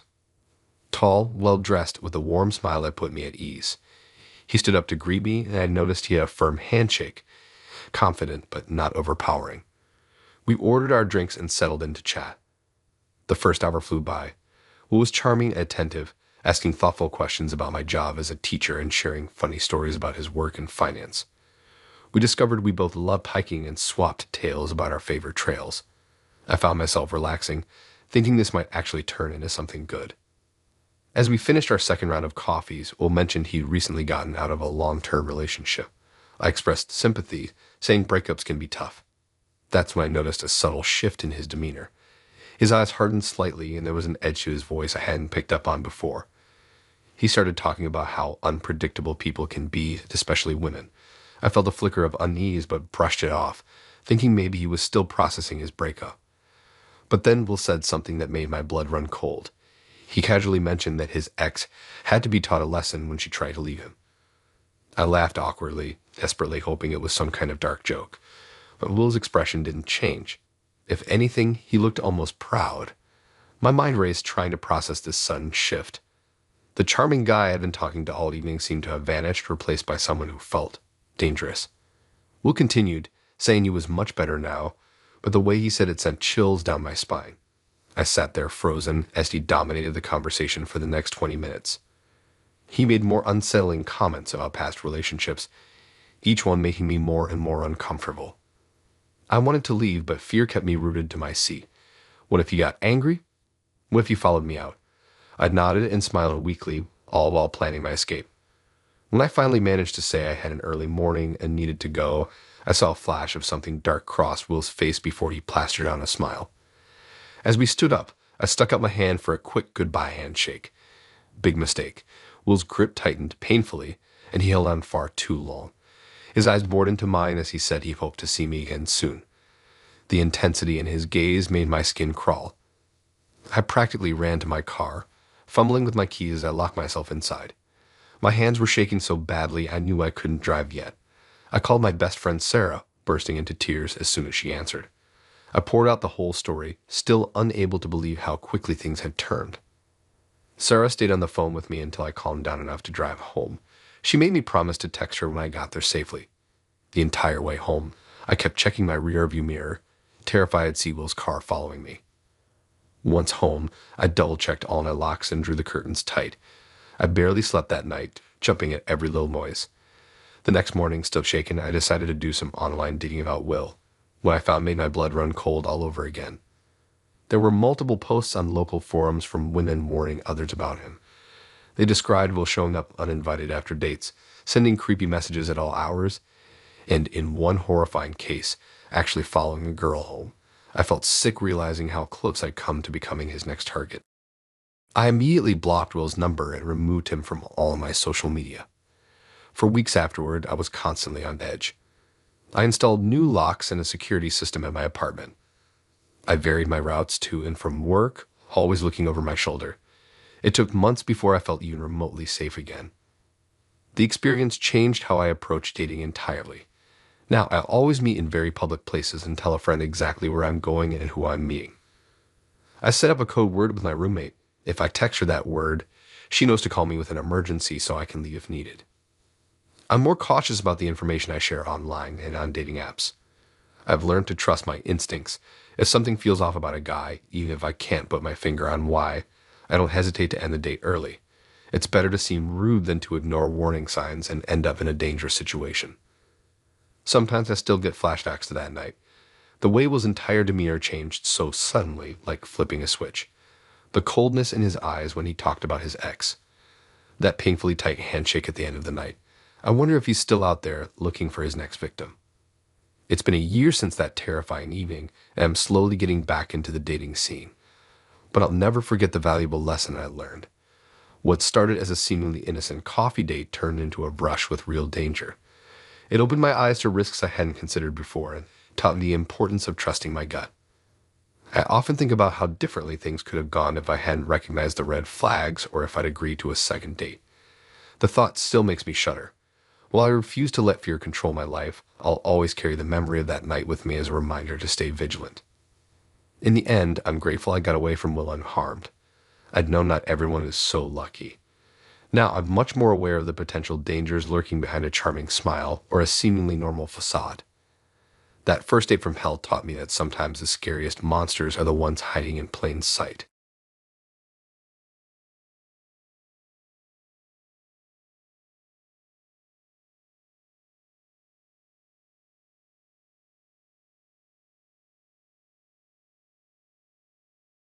This isn't a first date story, rather the second, but I'll explain it anyway because it was wild.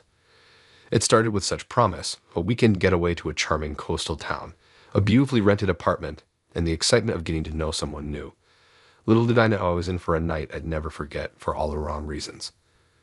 I picked her up early Saturday morning, the car packed with our overnight bags and a cooler full of snacks for the road. She looked stunning, all smiles and eager chatter as we set off on our 3-hour drive. We talked about everything and nothing, the conversation flowing easily as the miles ticked by. I felt a spark of hope that this could be the start of something special. Arriving in town, we checked into our Airbnb, a cozy apartment with a view of the ocean. The host had left a bottle of wine and some local cheese as a welcome gift, which we decided to save for later. Instead, we headed out to explore the town, hand in hand, taking in the quaint shops and the salty sea air. As evening approached, we decided to freshen up and hit the town for dinner and drinks. She emerged from the bathroom looking gorgeous in a little black dress, and I couldn't help but feel like the luckiest guy in the world.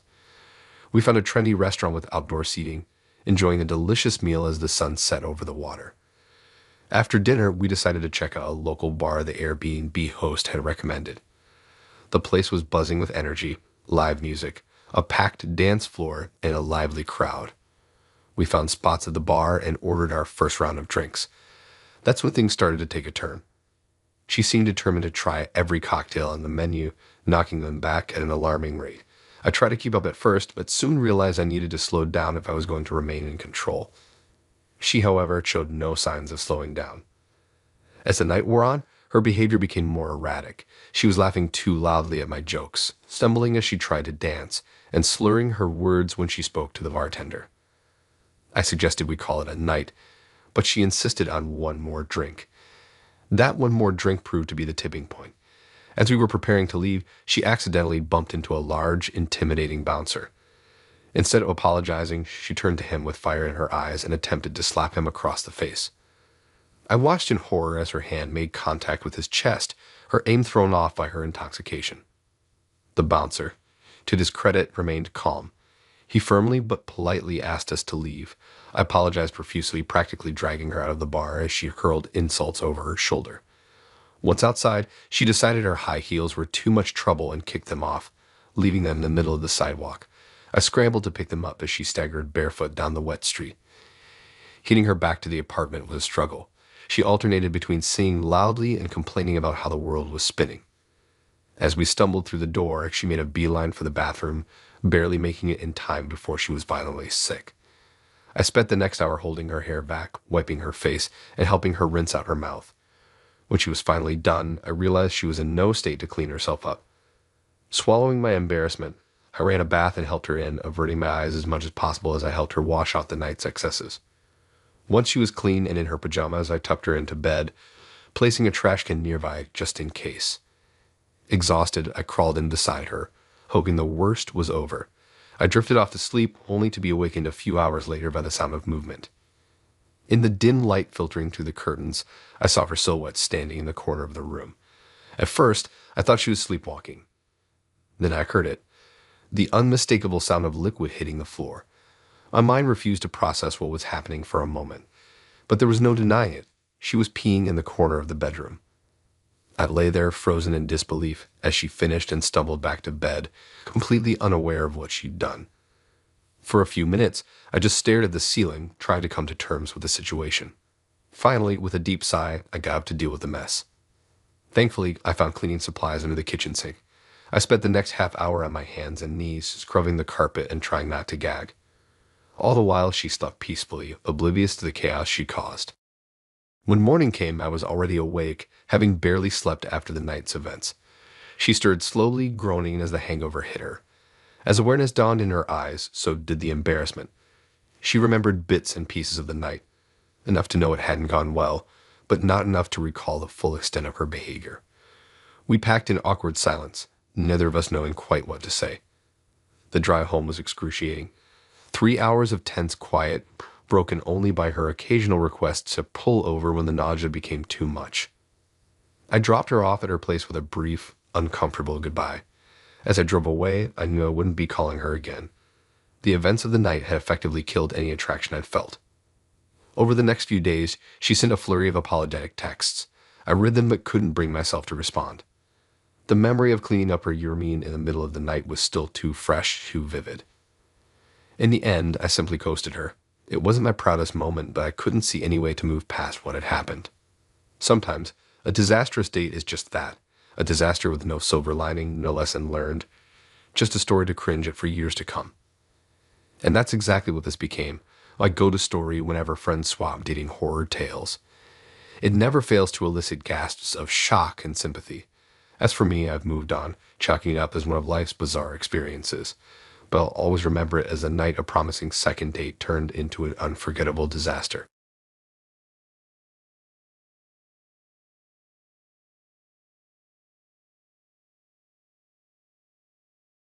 So there I was scrolling through this dating app when I matched with this guy Thomas. His profile seemed pretty normal, cute pics, decent bio, nothing too out there. We chat for a bit, and he seems nice enough, so I agree to be up for coffee the next evening. I get to the coffee shop a few minutes early, grab a table, and start low-key people watching while I wait. Thomas shows up right on time, looking like his pictures. Tall, dark hair, wearing jeans and a button-down shirt. So far, so good. We order our drinks and start chatting. At first, everything seems fine. We're talking about our jobs, hobbies, favorite movies, that kind of stuff. Thomas is super attentive, making lots of eye contact and leaning in close. I figured he's just trying to show he's interested. But after about 30 minutes, things start to get weird. Thomas keeps bringing up relationship stuff, asking if I'm looking for something serious. I try to keep it casual, saying I'm open to dating, but not in a rush. He doesn't seem to like that answer. He starts going on about how he's ready to settle down and how hard it is to find the one. I'm starting to get uncomfortable vibes, but I try to steer the conversation back to lighter topics. That's when Thomas drops his bombshell. He says he feels an instant connection with me and knows I'm meant to be his girlfriend. I'm totally shocked and try to laugh it off, but he's dead serious. He starts listing all these reasons we'd be perfect together, even though we've only been talking for like an hour. I tell him I think he's nice, but it's way too soon to be thinking about a relationship. Thomas does not take that well at all. His whole demeanor changes and he gets really aggressive. He accuses me of leading him on and wasting his time. I'm getting scared at this point and say I need to use the restroom. As I get up, Thomas grabs my wrist hard and tells me to sit back down. My heart is racing as I yank my arm away and practically run to the bathroom. I lock myself in a stall and try to calm down. My hands are shaking as I text my friend Sarah to call me with a fake emergency so I'll have an excuse to leave. After a few minutes, I take a deep breath and go back out, hoping Thomas has cooled off. Big mistake. He's still sitting there looking pissed. As soon as I sit down, he starts in again about how we're meant to be together. He says he's not letting me leave until I agree to be his girlfriend. I'm freaking out inside but trying to stay calm. I tell Thomas this isn't okay, I'm leaving. He stands up and blocks my path, telling me I can't go. That's when my phone rings. Sarah to the rescue. I answer and pretend it's an emergency with my roommate. Thomas tries to grab my phone, but I dodge him and bolt for the door. I run outside and jump in my car, locking the doors. Thomas comes out yelling and banging on my window. I'm shaking so bad I can barely get the key in the ignition. As I peel out of the parking lot, I see Thomas in my rearview mirror looking furious. I drive straight to Sarah's place, constantly checking to make sure I'm not being followed. My heart is pounding the whole time. When I get there, I burst into tears and tell her everything. She wants me to call the police, but I'm too shaken up. We spend the rest of the night watching movies and eating ice cream to calm my nerves. The next day, I wake up to a bunch of texts and missed calls from Thomas. He's alternating between apologizing and guilt-tripping me for abandoning him. I block his number and delete the dating app. For the next week, I'm constantly looking over my shoulder, worried he'll show up at my work or something. A few days later, I'm at the grocery store when I think I see Thomas at the end of an aisle. I freeze, my heart racing. But when the guy turns around, it's not him. Still, I abandon my cart and practically run out of the store. I'm so on edge that every guy who looks even remotely like Thomas sends me into a panic. About a week after the date, I'm leaving work late one night. As I'm walking to my car, I hear footsteps behind me. I pick up my pace, fumbling for my keys. The footsteps get faster too. I'm about to break into a run when I hear someone call my name. I whirl around ready to scream, but it's just my coworker Dave, who was also working late. He'd been trying to catch up to ask about a project. I laugh it off, but inside I'm a mess. The whole experience leaves me pretty traumatized. I take a break from dating apps and stick to hanging out with friends for a while. When I do start dating again, I'm way more cautious. No more meeting strangers for coffee dates. Group hangouts only. It's been a few months now, and I haven't seen or heard from Thomas since that night, but the whole thing still haunts me sometimes. I have nightmares where I'm trapped in that coffee shop, unable to escape, or where Thomas shows up at my apartment, demanding I be his girlfriend. I wake up in a cold sweat, heart racing. I've started seeing a therapist to work through the anxiety and fear from that night. It's helping, but I still get nervous in coffee shops or when I see someone who looks like Thomas. I know logically that the chances of running into him again are slim, but part of me is always on guard. Thomas was way too intense from the start, talking about serious relationship stuff way too soon. He had also got weirdly possessive and controlling, like he thought he had a right to dictate what I did. I guess I was trying to be polite and give him the benefit of the doubt, but in the future, I'm going to trust my gut more. Thomas, if you're somehow reading this, please get help. And to everyone else out there in the dating world, stay safe and trust your instincts. Sometimes a bad vibe is more than just nerves. It could be your subconscious picking up on real danger. Better safe than sorry, you know.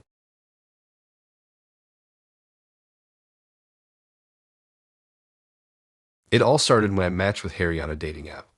His profile seemed normal enough. Photos of him hiking, playing with his dog, and hanging out with friends. We chatted for a few weeks, and he came across as funny, kind, and down to earth.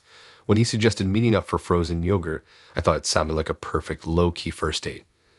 I arrived at the froyo shop a few minutes early, grabbing a table outside to enjoy the warm evening. As I waited, I scrolled through our messages, smiling at his jokes and witty comments. I was genuinely looking forward to meeting him in person. The sound of heels clicking on the pavement caught my attention. I looked up, expecting to see another customer heading into the shop. Instead, I saw a tall figure in a glittering red dress, towering heels, and a massive blonde wig striding towards me. My brain took a moment to process what I was seeing. Then it hit me, this was Harry. He sashayed up to the table, his fake eyelashes fluttering as he winked at me. I sat there, mouth agape, as he air-kissed my cheeks and complimented my outfit in a deep voice that didn't match his appearance at all. I managed to stammer out a hello, still trying to reconcile this person with the Harry I thought I knew. As we headed inside to get our yogurt, I could feel everyone's eyes on us. Harry seemed oblivious to the stares, chatting away about flavors and toppings as if this was the most normal thing in the world. I nodded along, barely registering what he was saying as I tried to figure out how to handle this situation. Back at our table, I watched in fascination as Harry attempted to eat his yogurt with his long, bedazzled fake nails. He kept dropping his spoon, scooping up the fallen toppings with his fingers and popping them into his mouth. His wig slipped forward, nearly dipping into the yogurt, and he pushed it back with a flourish. I tried to steer the conversation towards topics we discussed online, hoping to find some connection to the person I thought I was meeting. But Harry dismissed these subjects with a wave of his bejeweled hand. Instead, he launched into a detailed explanation of his favorite makeup brands and the intricacies of tucking. As the date progressed, I became increasingly uncomfortable. It wasn't just the unexpected drag. Harry's entire personality seemed different from the person I had been chatting with. Online, he'd been laid back and easygoing. In person, he was loud and flamboyant, making grand gestures and speaking in exaggerated tones. He kept referring to himself as Harry and insisting I do the same. About halfway through the date, I excused myself to use the restroom. I stood in front of the mirror, taking deep breaths and trying to figure out what to do. Part of me wanted to climb out the window and make a run for it, but I knew that would be rude. I splashed some water on my face and headed back to the table, determined to see this through. When I returned, things had taken an even stranger turn. Harry, or Harriet, had removed his wig and was using it to mop up some spilled yogurt. His makeup was smeared across his face, giving him a slightly deranged look. He was singing "I Will Survive" at the top of his lungs, using his spoon as a microphone. I sat down, focusing on finishing my yogurt as quickly as possible. But Harry had other plans. He suggested we hit up a drag show at a nearby club after this. When I politely declined, citing an early morning, his demeanor changed instantly. His face darkened, and he accused me of being narrow-minded and prejudiced. I tried to explain that it wasn't about his appearance, but about the fact that he'd misrepresented himself online. This only seemed to enrage him further. Suddenly, Harry stood up, knocking over his chair with a loud clatter. In a booming voice that echoed through the shop, he declared that I was missing out on the fiercest queen in town. Then, in a move I can only describe as dramatic, he picked up his half-eaten yogurt and dumped it over his own head. The entire shop fell silent as yogurt and toppings dripped down Harry's face and onto his sequin dress. He stood there for a moment, panting heavily, before spinning on his heel and storming out. As he left, his wig caught on the door handle, yanking it off his head. He grabbed it and marched away, leaving a trail of glitter and yogurt in his wake. I sat there, frozen in shock, as every eye in the place turned to me. The silence was broken by a child's voice asking, "Mommy, why did the funny man pour ice cream on his head?" This seemed to break the spell, and everyone quickly looked away, pretending to be deeply interested in their own desserts. I finished my now-melted yogurt in record time and practically ran out of the shop. As I speed-walked home, I couldn't stop replaying the events of the evening in my mind. Had that really happened? It felt like I had stumbled into some kind of weird performance art piece. When I got home, I immediately called my best friend, needing to share this experience with someone. As I recounted the tale, I found myself laughing at the sheer absurdity of it all. My friend was in stitches, barely able to breathe as I described Harry's yogurt shower finale. The next morning, I woke up to find glitter all over my clothes and in my hair, a sparkly reminder that last night hadn't been a dream. As I got ready for work, I couldn't help but chuckle at the memory of Harry's wig caught on the door. I've had some interesting first dates in my time, but this one definitely takes the cake, or should I say, the frozen yogurt. It's a story I'll be telling for years to come, though I might need to convince people I'm not making it up. As for Harry or Harriet, I hope he found someone who appreciates his unique approach to dating, and I hope he got that yogurt out of his way.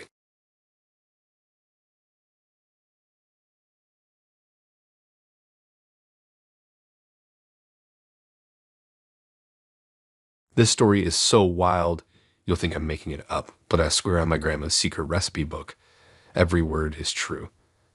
I was scrolling through this dating app, bored out of my mind on a Tuesday night. That's when I stumbled across Geraldine's profile. Man, she seemed perfect. Cute blonde, into video games, and get this, she loved the same obscure punk band I was obsessed with in high school. I mean, what are the odds, right? We started chatting, and it was like instant connection. We'd send each other memes, talk about our favorite games, and even had a few late-night deep conversations about life and stuff. After a couple of weeks, I was totally smitten. I mean, I'm usually pretty cautious about online dating, but Geraldine seemed different, you know. Finally, we decided to meet up at this quirky little cafe downtown. It was known for its weird lot art and mismatched furniture. I figured it'd be a cool, low-pressure spot for a first date. I got there early, picked a table by the window, and waited. That's when things started to go off the rails. I see this woman walk in, and at first, I didn't even register that it could be Geraldine. This person was, Well, let's just say she looked nothing like the pictures I'd seen. She was massive, easily over 300 pounds. Her face was all puffy and red, with these tiny eyes that seemed to be drowning in her cheeks. Her hair was this greasy, mousy brown color, not the sleek blonde from her photos. I'm not trying to be a jerk here, I swear. It's just, the difference was shocking. I actually looked away, thinking there was no way this could be my date. But then she walks right up to my table and says my name. I nearly spit out my coffee. I mean, what do you even do in that situation? I couldn't just bolt, right? So I stood up, tried to smile, and awkwardly waved hello. The whole time, my brain was screaming what the actual heck is going on. We sat down, and I squared the chair groaned under her weight. I was still in shock, trying to process what was happening. She started talking, and her voice was nothing like I'd imagined either. It was all high-pitched and nasally, kind of grating in the ears. I tried to be polite, you know. I mean, I'm not a complete tool. But inside, I was freaking out. This person had straight up lied to me. Those pictures she'd sent. Total catfish. I felt betrayed, angry, and honestly a little scared. Like, what kind of person does this? As we talked, things just got weirder. She kept leaning in really close, invading my personal space. Her breath smelled like a mix of onions and something sour. I kept trying to lean back, but she just scooted her chair closer. The whole time she was sweating profusely, and I could see dark patches forming under her arms. I tried to keep the conversation going, asking about her job and hobbies, but her answers were vague and didn't match up with what she'd told me online. It was like talking to a completely different person, which I guess she was. About halfway through our coffee, I excused myself to go to the bathroom. I needed a moment to breathe and figure out what to do. As I was walking away, I glanced back and saw her reaching into my bag that I left on the chair. That's when I really started to panic. In the bathroom, I splashed some water on my face and tried to calm down. I mean, what was I supposed to do? Ghost her right there? Make up an excuse and leave? I felt trapped. When I got back to the table, she was acting like nothing had happened. I'd noticed my bag was in a slightly different position. I casually checked it, and sure enough, my wallet was missing. That's when I lost it. I confronted her about the wallet, and she got all defensive. She started yelling, causing a scene in the cafe. People were staring at us, and I felt my face turning red with embarrassment and anger. The manager came over, asking what was going on. I explained about the wallet, and Geraldine just kept denying it. But then, get this, the wallet falls out of her shirt as she's waving her arms around. It literally just plops onto the table. The cafe went silent. I grabbed my wallet and my bag, ready to bolt. But Geraldine wasn't done. She started crying, loud, ugly sobs that echoed through the place. She was blubbering about how lonely she was, how no one ever gave her a chance because of her looks. I felt bad for her, I really did. But at the same time, I was furious. She'd lied to me, invaded my privacy, and tried to steal from me. That's not okay, no matter what your reasons are. The manager asked her to leave, and she stormed out, still crying. I sat there for a few minutes, trying to process what had just happened. The other customers were whispering and staring at me. I've never felt so humiliated in my life. I finally left the cafe, feeling dazed and confused. As I was walking to my car, I saw Geraldine again. She was sitting on a bench, still crying. Part of me wanted to go talk to her, maybe try to understand why she did what she did. But I just couldn't. I got in my car and drove home. The whole way back, I kept replaying the date in my head. How could I have been so dumb? I should have video chatted with her before meeting up. I should have trusted my gut when things felt off. I felt like such an idiot. When I got home, I immediately deleted the dating app. I couldn't handle the thought of something like that happening again. I spent the rest of the night just sitting on my couch, staring at the wall, trying to make sense of it all. It's been a few weeks since then, and I'm still kind of messed up about it. I mean, I know not all online dating experiences are like that, but it's really shaken my trust, you know. I keep thinking about Geraldine, wondering what her life must be like to make her do something like that.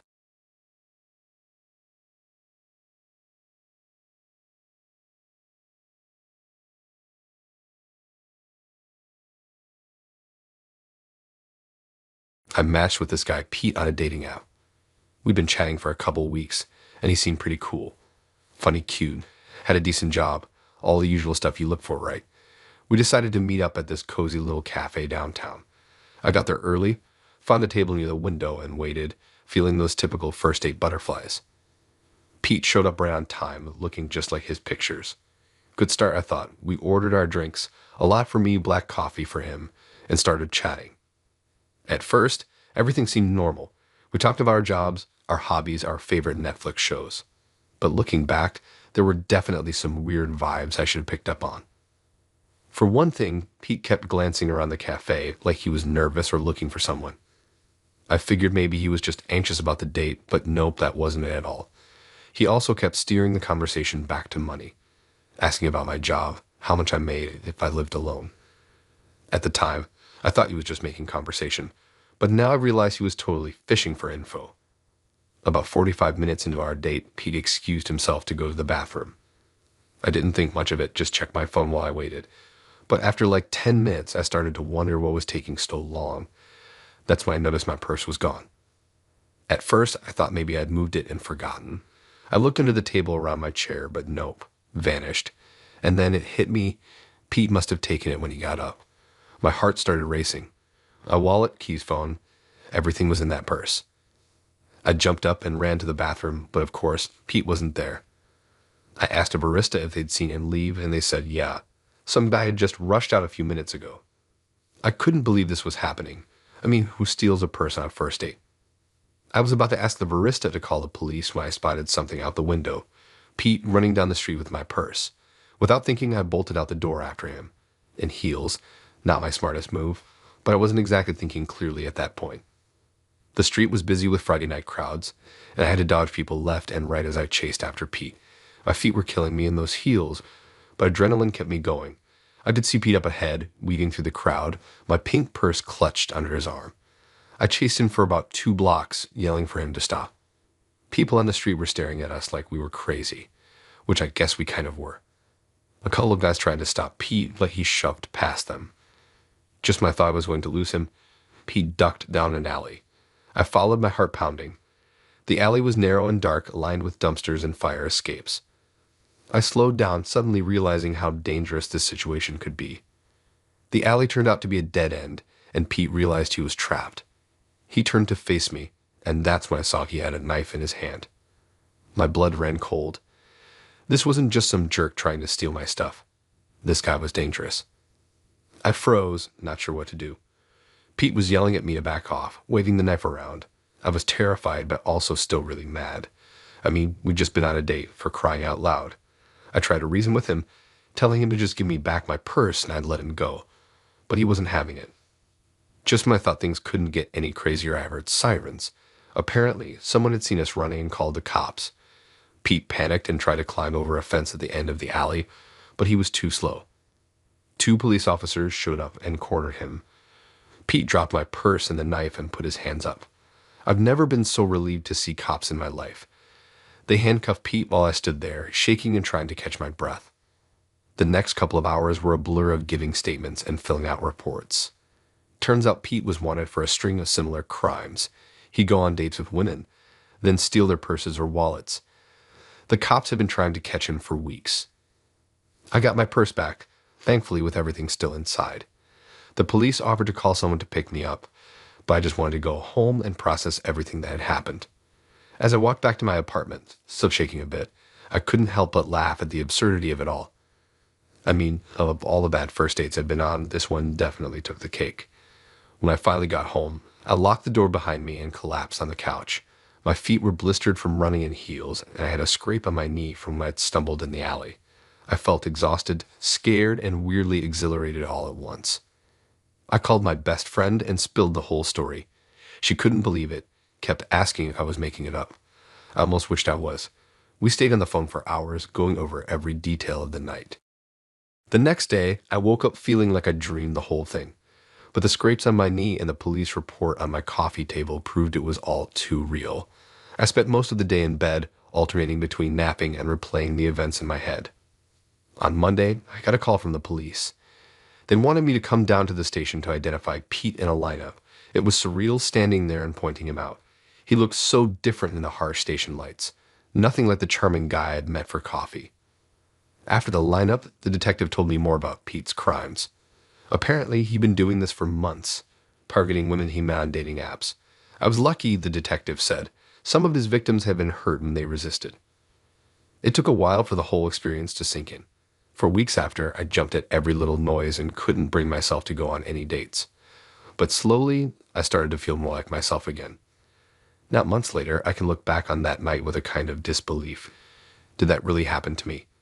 Sometimes it feels like a story that happened to someone else or a plot from a crime show. But then I'll catch a glimpse of that pink purse in my closet, and it all comes rushing back.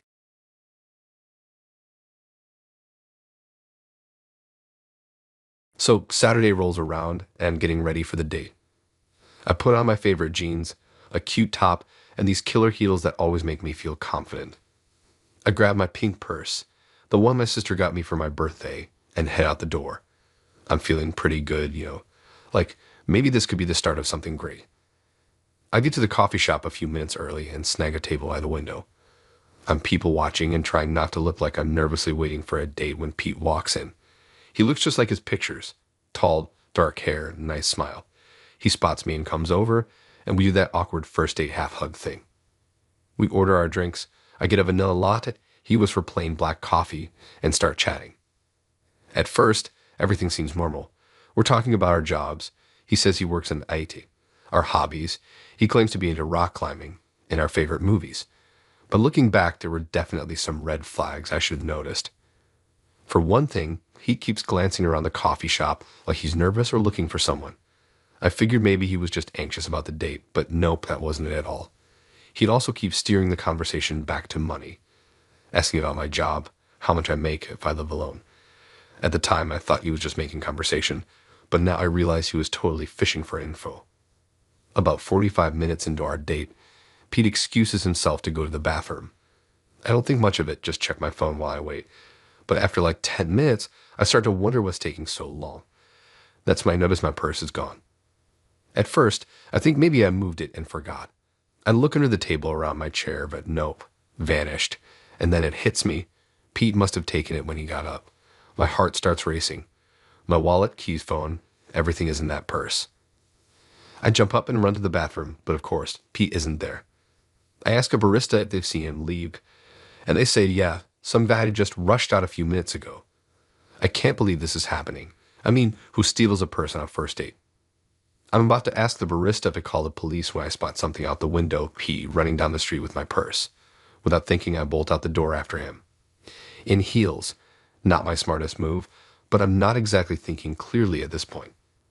The street is busy with Saturday afternoon crowds, and I have to dodge people left and right as I chase after Pete. My feet are killing me in those heels, but adrenaline keeps me going.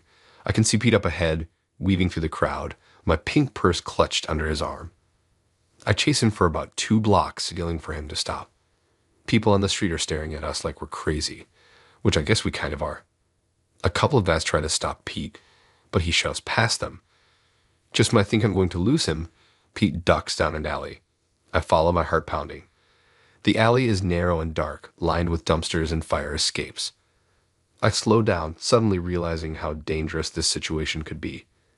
The alley turns out to be a dead end, and Pete realizes he's trapped.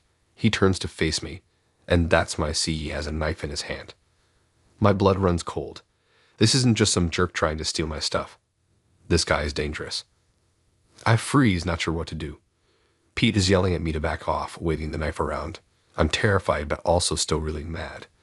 I mean, we'd just been on a date, for crying out loud. I try to reason with him, telling him to just give me back my purse, and I'll let him go. But he's not having it. Just when I think things can't get any crazier, I hear sirens. Apparently, someone had seen us running and called the cops. Pete panics and tries to climb over a fence at the end of the alley, but he's too slow. 2 police officers show up and corner him. Pete drops my purse and the knife and puts his hands up. I've never been so relieved to see cops in my life. They handcuff Pete while I stand there, shaking and trying to catch my breath. The next couple of hours are a blur of giving statements and filling out reports. Turns out Pete is wanted for a string of similar crimes. He'd go on dates with women, then steal their purses or wallets. The cops have been trying to catch him for weeks. I get my purse back, thankfully with everything still inside. The police offer to call someone to pick me up, but I just want to go home and process everything that had happened. As I walk back to my apartment, still shaking a bit, I can't help but laugh at the absurdity of it all. I mean, of all the bad first dates I've been on, this one definitely takes the cake. When I finally get home, I lock the door behind me and collapse on the couch. My feet are blistered from running in heels, and I have a scrape on my knee from when I'd stumbled in the alley. I feel exhausted, scared, and weirdly exhilarated all at once. I call my best friend and spill the whole story. She can't believe it. Keeps asking if I'm making it up. I almost wish I was. We stay on the phone for hours, going over every detail of the night. The next day, I wake up feeling like I dreamed the whole thing. But the scrapes on my knee and the police report on my coffee table prove it was all too real. I spend most of the day in bed, alternating between napping and replaying the events in my head. On Monday, I get a call from the police. They want me to come down to the station to identify Pete in a lineup. It's surreal standing there and pointing him out. He looks so different in the harsh station lights. Nothing like the charming guy I'd met for coffee. After the lineup, the detective tells me more about Pete's crimes. Apparently, he'd been doing this for months, targeting women he met on dating apps. I was lucky, the detective said. Some of his victims had been hurt when they resisted. As I leave the police station, I feel a mix of relief and disbelief. The whole experience still feels like something out of a movie, not something that actually happened to me.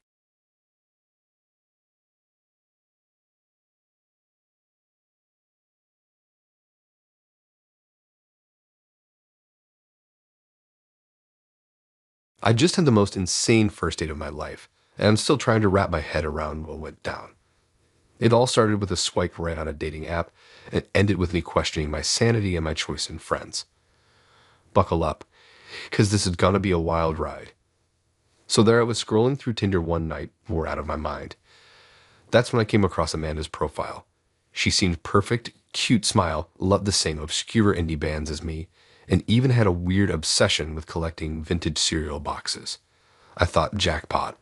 We matched, and after a couple weeks of nonstop texting, we decided to meet up at this new fusion restaurant downtown. I showed up early like always and nabbed a table near the back. I was nervous as hell, fidgeting with the menu and checking my reflection in the back of a spoon. When Amanda walked in, my jaw nearly hit the floor. She looked even better than her pictures, with this dark, mysterious vibe that had me instantly intrigued. Things started off normal enough. We ordered drinks, made small talk about our jobs, and laughed about some of the weird conversations we'd had online.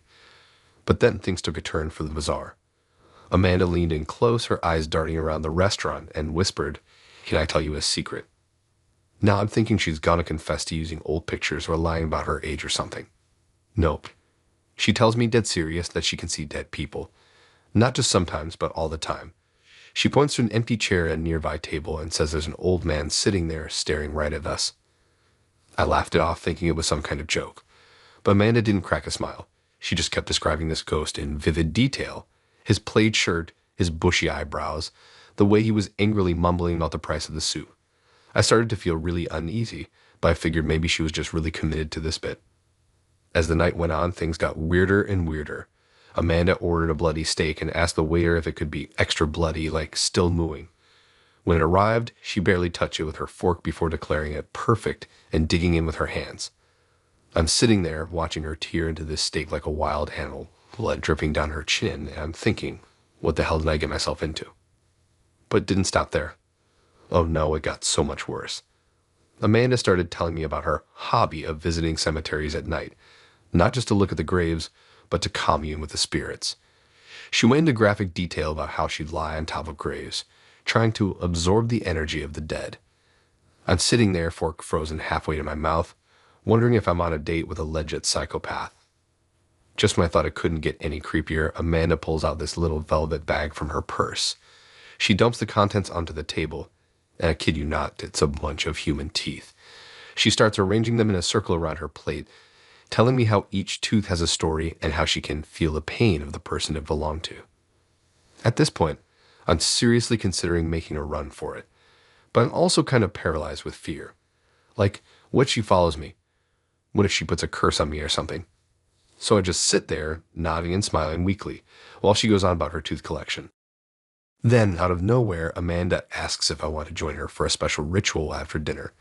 She says she knows this secluded spot in the woods where we can connect with the other side. Hard pass, right? But before I can even come up with an excuse, she reaches across the table and grabs my hand. Her grip is ice cold, and I swear I feel something sharp pricking my skin. I'm full on panicking now, trying to figure out how to escape without setting her off. That's when Amanda's phone buzzes. She glances at it, and for a split second, her whole demeanor changes. It's subtle, like catch a flicker of something, surprise, annoyance, cross her face. She excuses herself to go to the bathroom, and I'm left sitting there, surrounded by human teeth, wondering if I should just bolt while I have the chance. But curiosity gets the better of me. I lean over and peek at her phone, which she left on the table. What I see makes my heart stop. It's a message from my best friend, Jake. It says, "Dude, you're taking it too far. Tone it down before he has a heart attack." In that moment, everything clicks. The weird behavior, the over-the-top stories, the teeth, which I now realize are probably fake. It's all been an elaborate prank, and my so-called best friend is behind it all. When Amanda, or whoever she really is, comes back from the bathroom, I'm ready. I look her dead in the eye and say, "So, Jake, were you up to this, huh?" The look on her face is priceless. She tries to keep up the act for a second, but then she just bursts out laughing. Turns out, Amanda is actually Jake's cousin, Melissa. The whole thing was an insanely detailed prank that Jake had been planning for months. He created the fake profile, coached Melissa on what to say, and even planted a friend at another table to keep an eye on things. I'm feeling a mix of relief, embarrassment, and honestly, a little bit of admiration for the sheer effort that went into this prank. Jake shows up from his hiding spot, and we spend the next hour breaking down every detail of the epic prank. Looking back, the way Amanda knew weirdly specific details about my life, how conveniently perfect she seemed on her profile, the fact that she chose this particular restaurant that I'd mentioned wanting to try. So yeah, that's the story of my scariest first date ever. It wasn't real, but man, it felt real in the moment. I've got to hand it to Jake and Melissa. They really committed to the bit. I mean, who brings a bag of fake teeth to a fake date? That's dedication.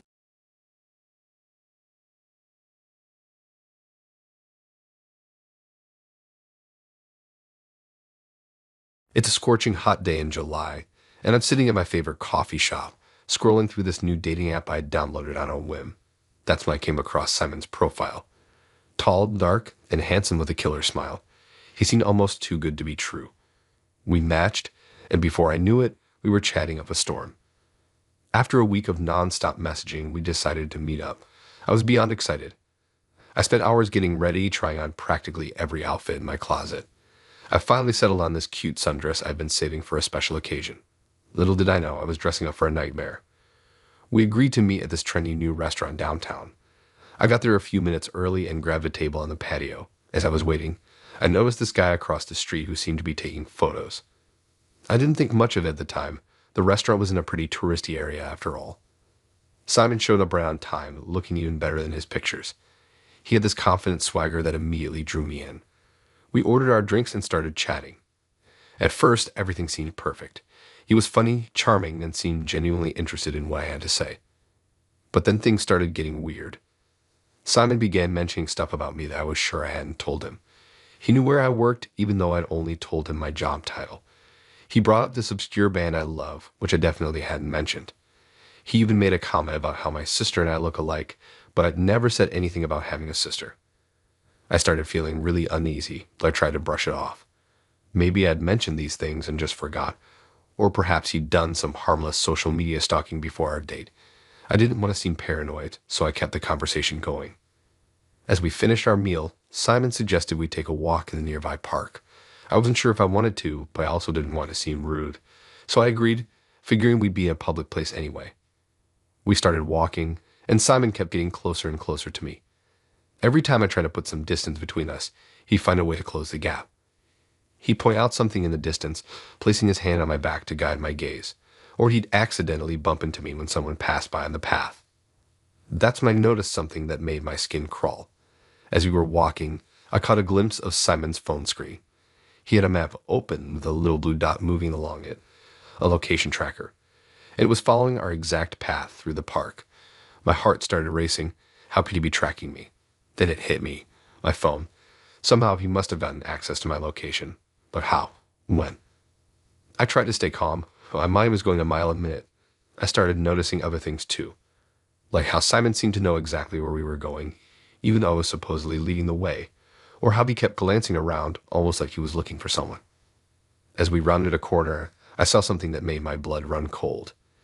It was the same guy from earlier, the one who'd been taking photos across from the restaurant.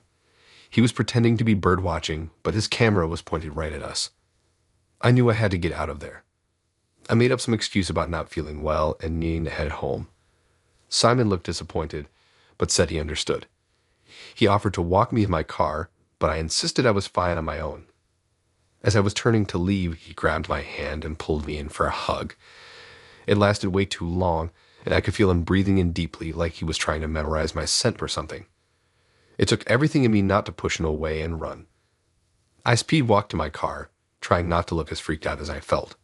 As soon as I got in, I locked the doors and just sat there for a minute trying to calm down. That's when I saw them both, Simon and the photographer guy, standing at the edge of the park, staring right at me. I started my car and got out of there as fast as I could. The whole way home, I kept checking my rearview mirror, terrified I was being followed. When I finally got to my apartment, I double-checked all the locks and closed all the curtains. That night, I couldn't sleep. I kept replaying everything in my head, trying to figure out how Simon knew so much about me. I checked all of my social media accounts, heightened up my privacy settings, and deleted the dating app. The next morning, I woke up to a text from an unknown number. It was a photo of me asleep in my bed, hidden through my bedroom window. The message below it said, "Sweet dreams, beautiful." I lost it. I called the cops right away and filed a report.